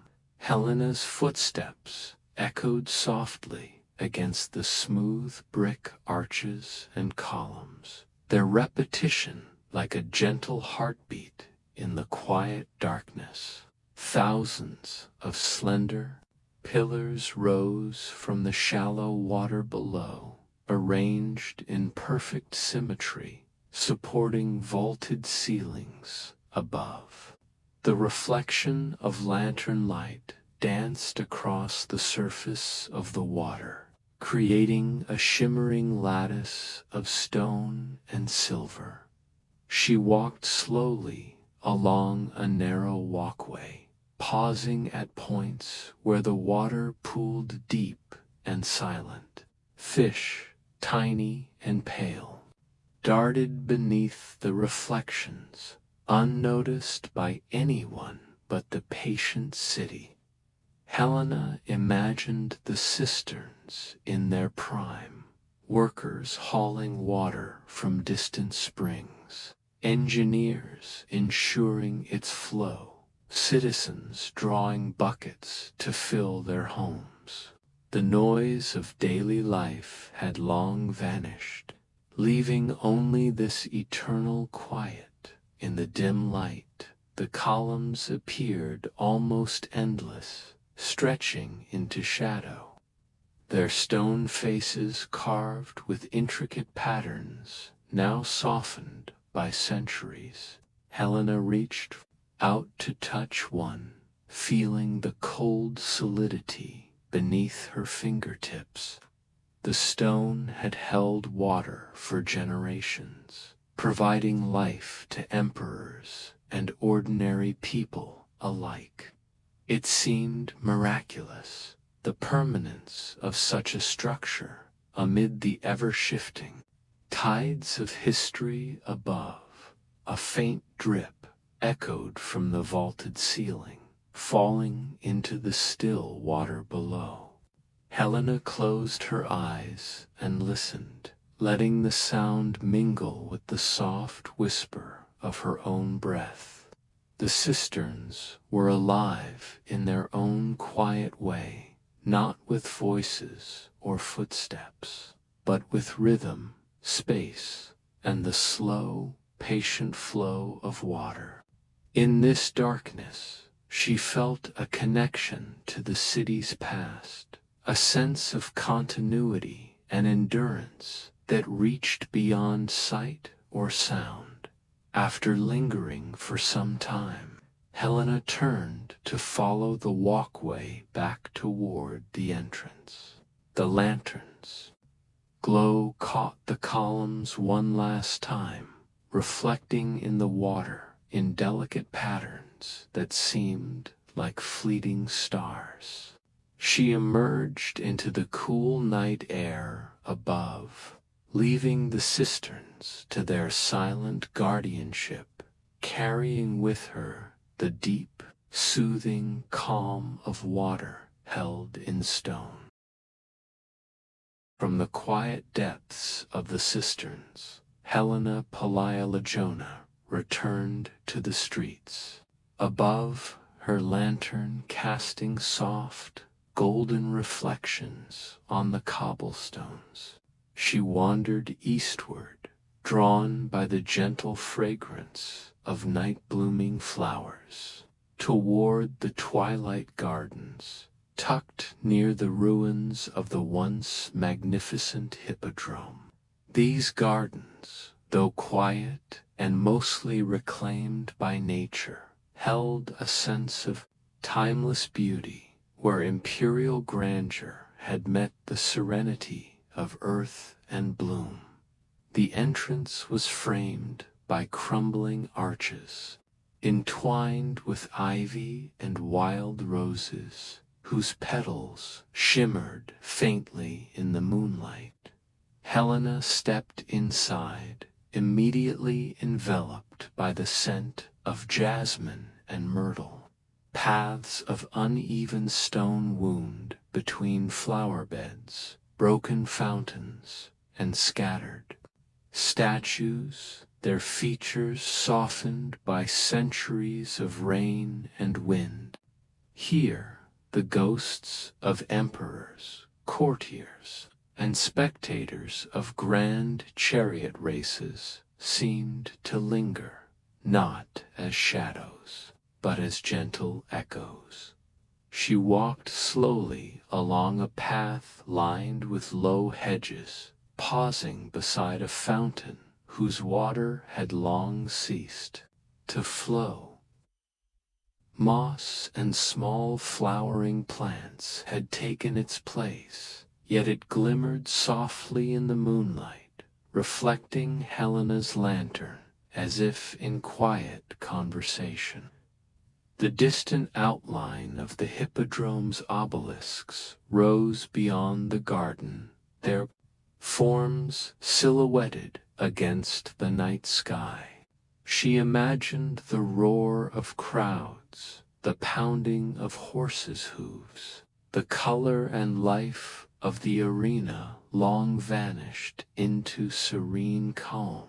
A night breeze stirred, carrying whispers of the city's past, the rustle of silks, the distant laughter of noble women, the murmur of traders. Helena closed her eyes, letting the scents and sounds fold into her mind like a gentle lullaby. The gardens, though quiet, were alive in their own way, with the stories of triumphs, ceremonies, and whispered secrets that had once passed through. These spaces, she reached a terrace overlooking a small reflecting pool, where the moonlight mirrored the ruins and the stars above. Sitting on the edge of a worn marble bench, Helena let her hands rest upon the stone, tracing the carved patterns worn smooth by time. She thought of the hippodrome, its grand spectacles, and the lives entwined with its glory, now all hushed beneath the night sky. The garden offered a gentle pause, a place where history and nature coexisted, serene and restorative.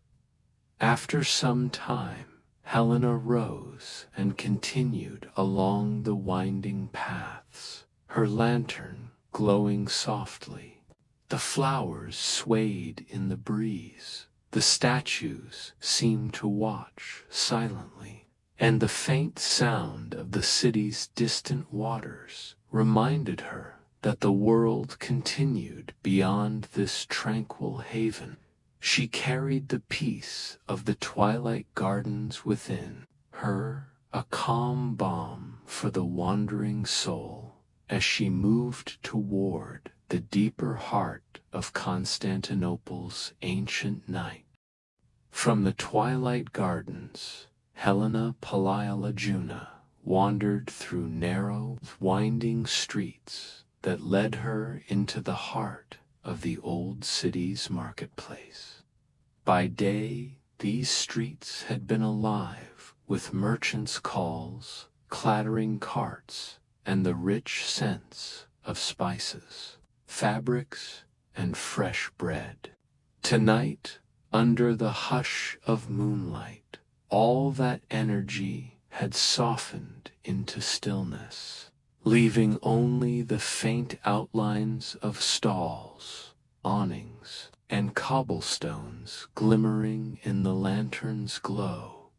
Helena moved slowly along a lane lined with empty stalls, their wooden counters cracked and faded by years of sun and rain. She paused to touch a carved post here, a weathered counter there, imagining the hands that had worked and traded across centuries. The scent of dried herbs still lingered faintly in the air, mingling with the faint salt of distant waters and the cool night breeze. She closed her eyes, letting herself hear the marketplace in her imagination, the shuffle of feet, the clink of coins, the friendly haggling of merchants in a small square. A fountain that once quenched the thirst of shoppers now trickled quietly, its water catching the moonlight like scattered silver gems.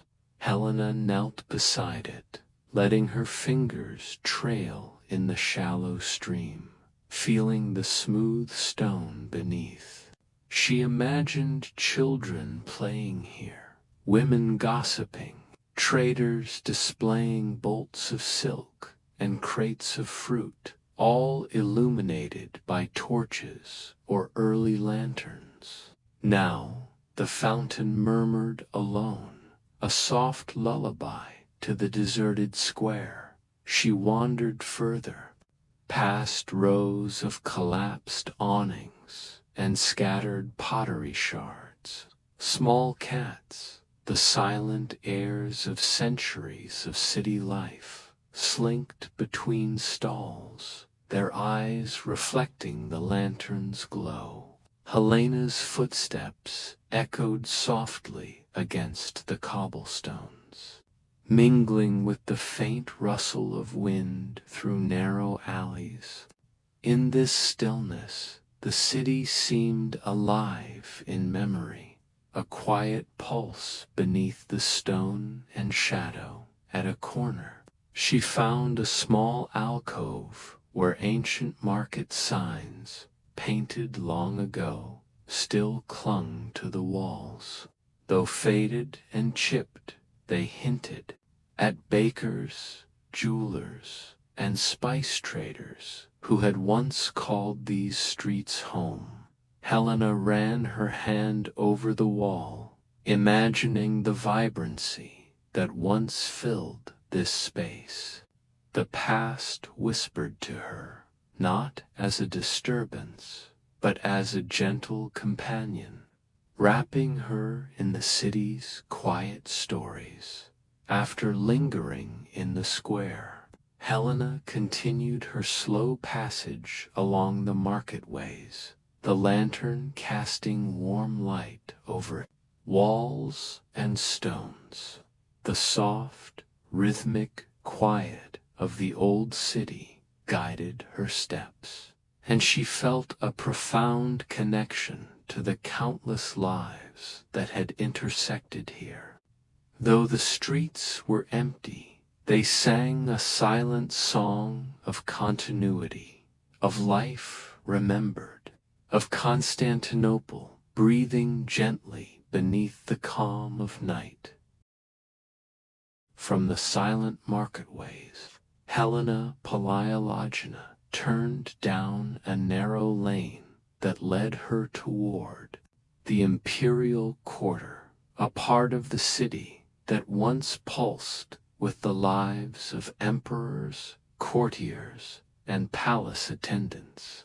The streets grew narrower, flanked by tall, worn buildings whose balconies and archways still carried echoes of grandeur long past. Lantern in hand, Helena walked slowly, each step resonating softly on the cobblestones, as if the city itself welcomed her presence. She entered a small courtyard, tucked behind high walls, where the moonlight spilled across overgrown fountains and marble benches. Vines had claimed the colonnades, and flowers, wild and fragrant, peeked from cracks in the paving. Helena paused, letting the delicate scent of jasmine and night-blooming roses mingle with the cool night air. She imagined noblewomen strolling here centuries ago, their silk skirts whispering against the stone, their laughter mingling with the soft gurgle of fountains. A small pool of water reflected the moon and the ruins around it, creating a dreamlike scene that seemed suspended between past and present. Helena knelt beside the pool, dipping her hand into its smooth, still surface. The reflection shimmered, blending her image with fragments of carved stone, twisted ivy, and soft shadows, a gentle reminder of the interplay between memory and the living moment. She wandered along the colonnade, tracing her fingers across the carved capitals and moss-covered bases of columns that had once supported elegant halls. In each archway, she imagined feasts held under candlelight, soft music filling the air, and the quiet murmurs of confidences exchanged in shadowed corners. Now the courtyard breathed softly in the night, its stories preserved in the curve of stone and the rustle of leaves. At the far end, Helena discovered a small terrace that overlooked a secluded garden where ancient statues peered from behind flowering shrubs. She set her lantern down and sat on a low stone wall, letting the peace of the place seep into her bones. The imperial quarter had once been a place of pomp, strategy, and intrigue. Yet tonight it was simply serene, a hidden refuge where the city's history whispered in lullabies rather than commands. Rising at last, Helena walked slowly back through the courtyard, pausing once more to let the soft fragrance and gentle moonlight imprint on her memory.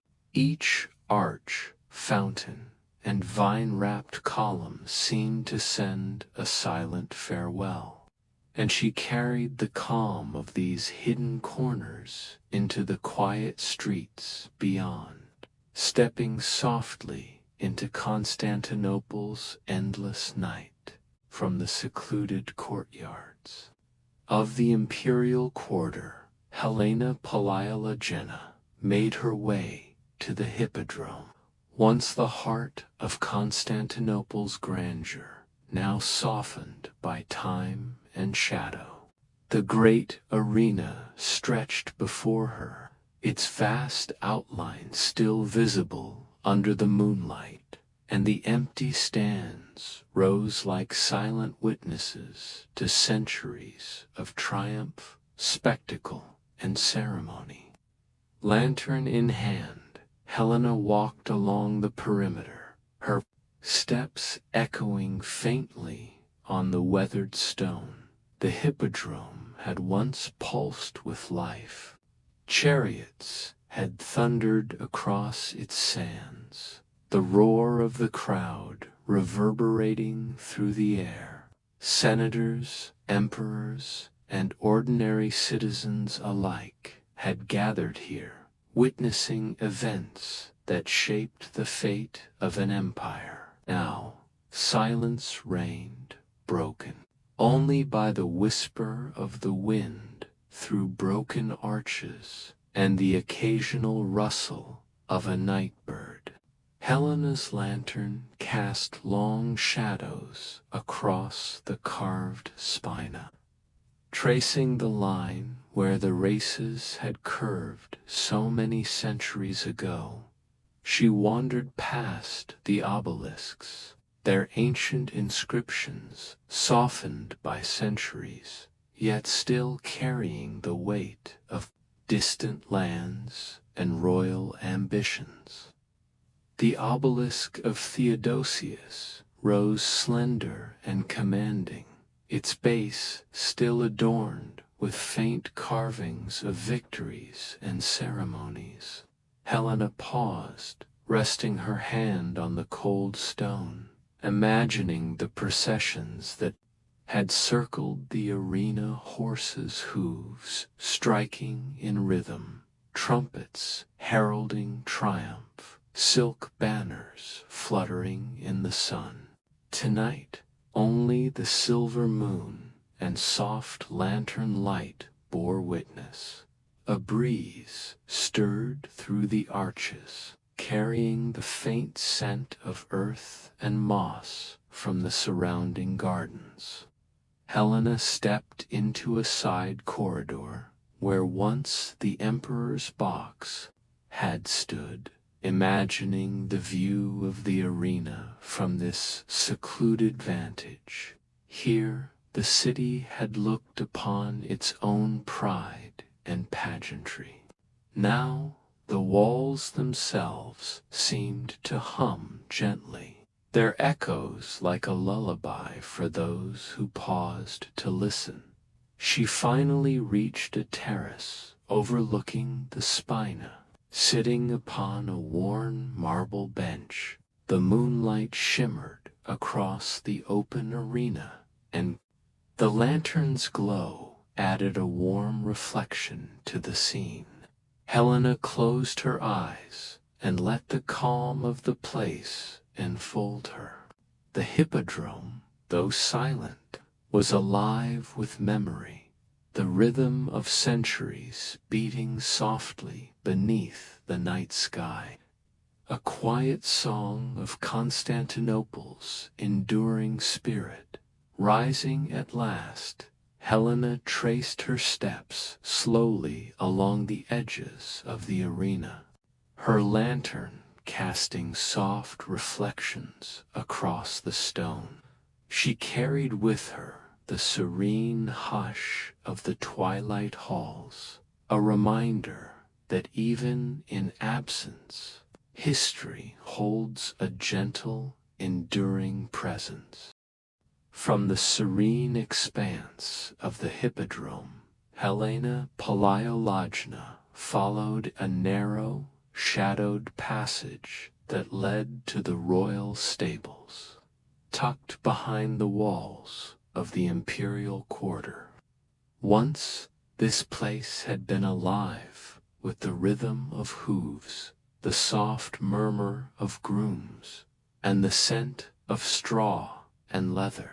Tonight the stables were hushed, empty except for the whispers of memory, and Helena's lantern cast warm light over weathered beams and worn stone floors. She stepped softly into the main hall, where rows of empty stalls stretched into the darkness.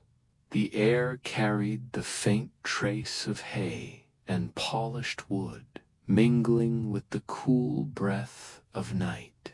Helena imagined the proud horses of the imperial household, their coats gleaming in torchlight, muscles rippling as they paced or nickered softly. Servants had once moved among them, murmuring gentle reassurances, brushing manes, and preparing them for ceremonial processions. Now, only stillness remained, lantern in hand. Helena walked along the aisle between stalls, trailing her fingers along carved posts and worn doors. She paused at a corner where a fallen wooden beam formed a small resting spot. Kneeling, she let her gaze wander across the empty space, envisioning the life it had once held. The echoes of hoofbeats and the soft shuffle of feet seemed to mingle with the night air, delicate and almost musical in their quiet rhythm beyond the stables. A series of narrow corridors led deeper into the forgotten wings of the palace. Helena moved carefully, feeling the smoothness of stone walls beneath her. These corridors had once been pathways for attendants and courtiers, linking kitchens, storerooms, and servants' quarters. Tonight, the passages were silent, the air still.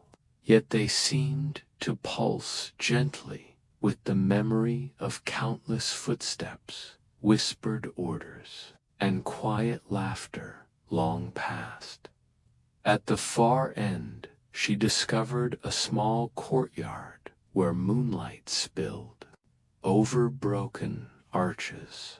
A lone fountain, dry but graceful, reflected the silver glow, and creeping vines twisted across the stonework. Helena paused, setting her lantern down and resting her hand on the fountain's edge. The royal stables and corridors, though emptied of life, held a gentle serenity, a quiet testimony to the daily rhythms of palace existence, preserved in stone and shadow.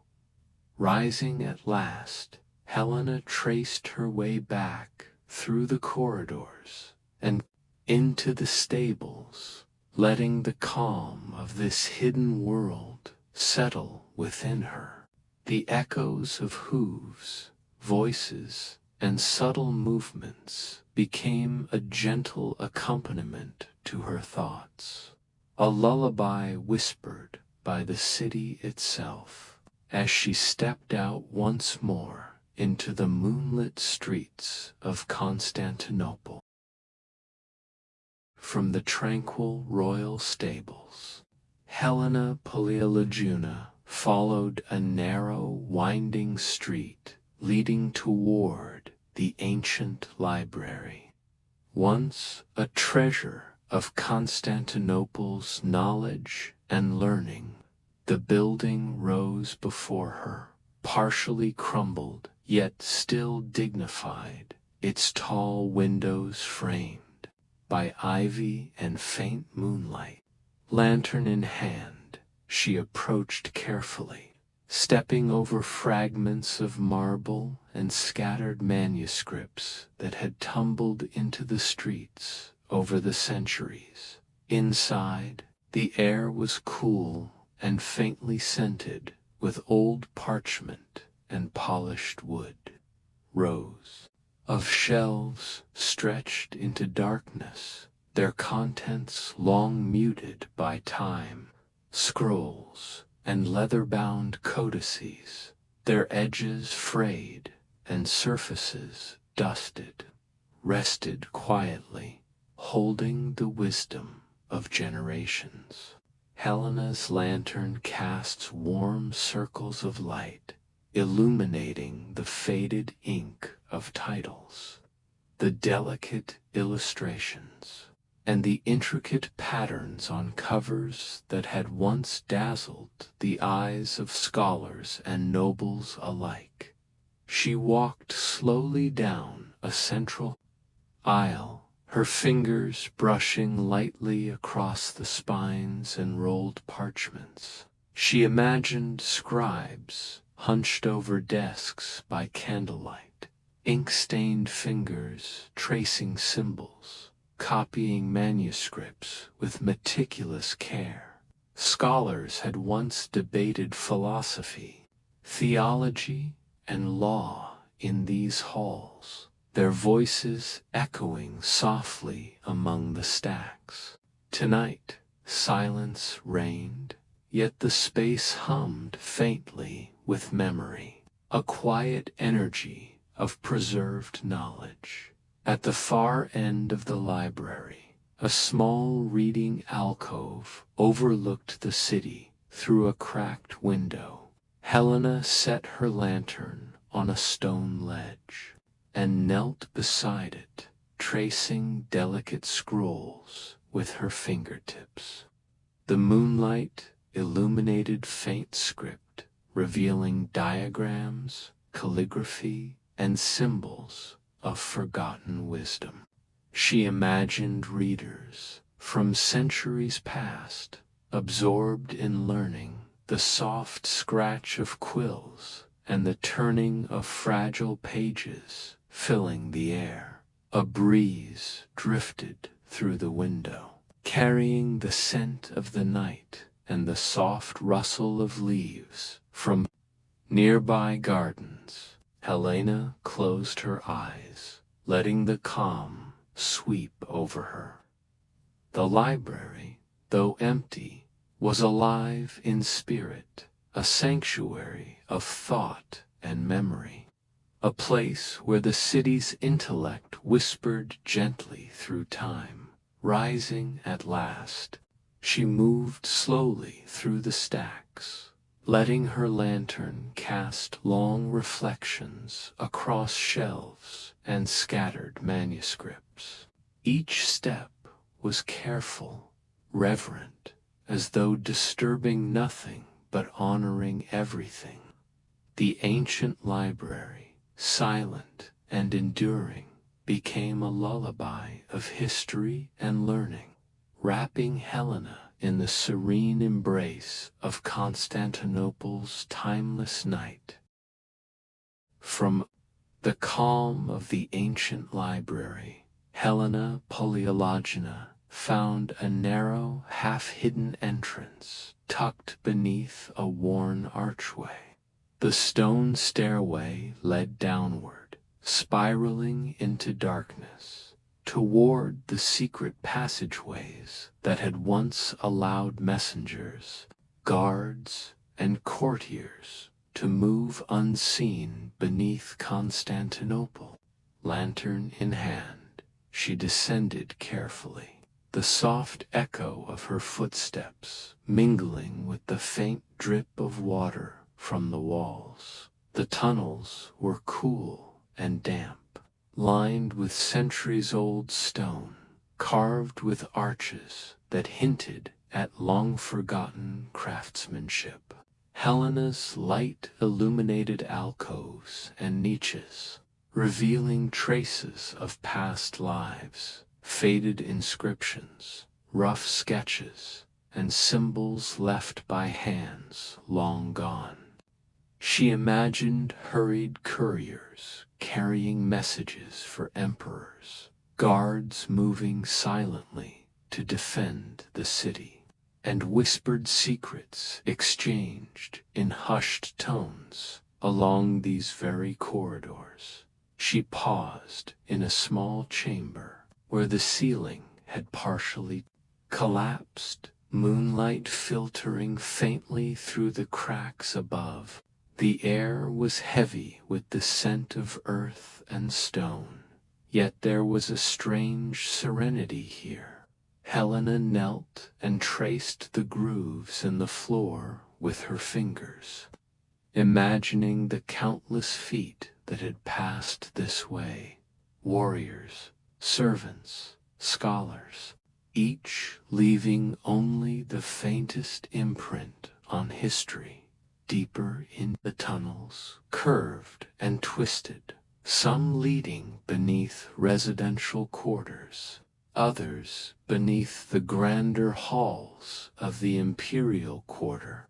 Helena moved slowly, letting the lantern's glow reveal the texture of the walls and the gentle glimmer of moisture on the stones. The quiet was profound, yet it vibrated with memory, as though the city itself was breathing beneath her feet at a junction where multiple tunnels converged. Helena rested for a moment, listening to the faint echo of her own breathing. She imagined the city above, bustling with life, centuries ago, while she wandered in these silent veins, witnessing the unseen arteries that had carried the pulse of Constantinople.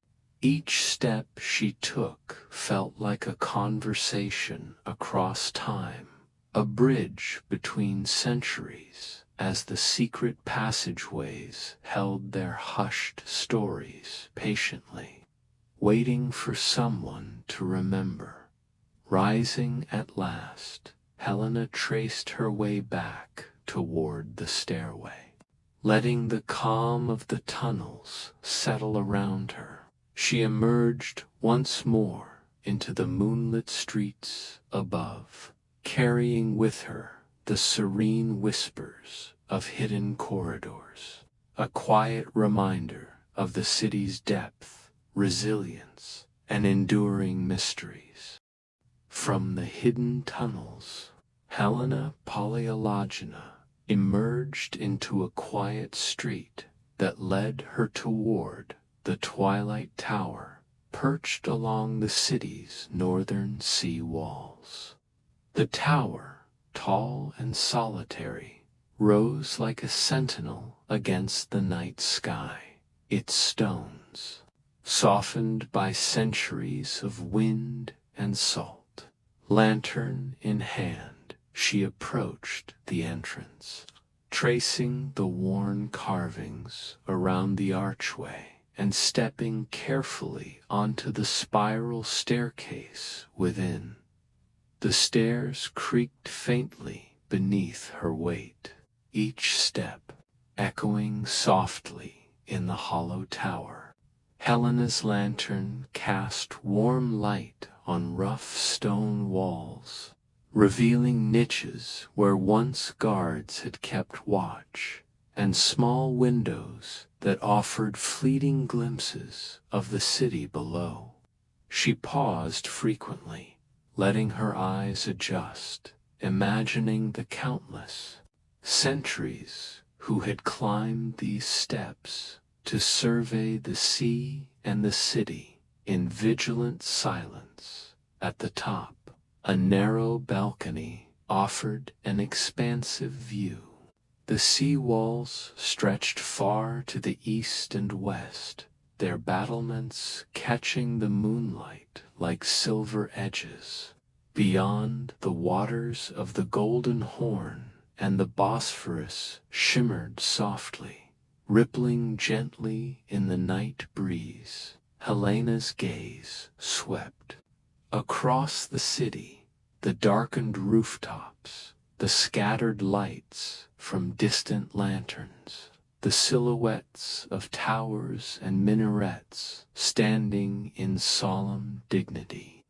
All around, the city lay hushed, as if the night itself were holding it in gentle embrace. She leaned on the stone railing, letting the cool breeze brush against her face.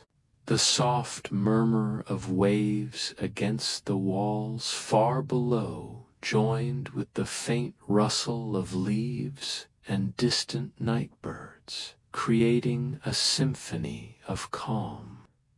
Helena imagined the emperors who had once stood here, looking out over their city, contemplating triumphs and losses, decisions that had shaped history. Tonight, she shared that vantage in quiet reflection, the centuries folding around her like a protective cloak. The lantern illuminated the stone floor, casting long, delicate shadows along the walls of the tower. Helena traced her fingers across the carved patterns of the balcony and columns, feeling the permanence of stone beneath her touch. The city's pulse, faint and steady, resonated in the quiet, a reminder that beneath all the silence, life had once thrived and still lingered. In memory, after a long moment, she descended the tower slowly, carrying the serene panorama in her mind. The Twilight Tower, with its expansive view of sea and city, became a gentle anchor for her thoughts, a quiet reminder of Constantinople's enduring presence, grace, and timeless calm. From the Twilight Tower, Helena Palaiologina wandered through the quiet streets of the imperial quarter, her lantern glowing softly against the ancient stones. She arrived at the palace terrace, a secluded vantage where the city stretched beneath her in gentle waves of roofs, domes, and battlements. The night was calm, the moon casting silver light across the marble floors and carved balustrades, painting the terrace in a soft, dreamlike glow. She stepped forward, letting the lantern rest at her side, and gazed across Constantinople. The Golden Horn gleamed like a ribbon of liquid silver, winding through the heart of the city, while the Bosphorus shimmered faintly in the distance. Moonlight traced the domes and spires of churches, the arches of ancient gates, and the quiet streets below. Helena felt a profound stillness, a serenity that seemed to embrace the entire city in one gentle breath. Sitting on a low marble bench at the terrace's edge, she let her hands rest on her lap, taking in the view. the imperial palace, once alive with life, strategy, and ceremony, now lay in calm repose beneath the night sky. Helena imagined the emperors and empresses who had walked these very halls, the weight of history pressing lightly upon them, yet softened by the rhythms of daily life. Tonight, the palace and the city were hers to behold in quiet reflection. The air was filled with the faint scent of jasmine from nearby gardens and the cool salt of distant waters. Helena closed her eyes for a moment, letting the breeze carry her thoughts across the city, past its walls, along the harbor, and into the far reaches of Constantinople's memory. She felt connected to every stone, every quiet alley, every whisper of the past, a guardian of stories and histories that stretched across centuries. Opening her eyes, she lifted her lantern once more, its glow mingling with moonlight, and traced the terrace's balustrades. Each carved pattern, each worn step, seemed to tell a story of endurance, resilience, and the quiet beauty of life sustained through time. The city, though mostly asleep, pulsed gently beneath her gaze, alive in memory, spirit, and shadow. As Helena rose to leave, she took a final look across the sprawling panorama, feeling a deep sense of peace. The moonlit terrace of the palace had become a sanctuary, a place where time, history, and night intertwined. Constantinople, with all its grandeur, mystery, and quiet wonder, rested beneath the stars, a city eternal, cradling dreams and stories in the soft embrace of night with a calm heart. Helena descended from the terrace, carrying the serene spirit of the city within her, a gentle lullaby echoing through the streets and hearts of those who would remember its timeless beauty.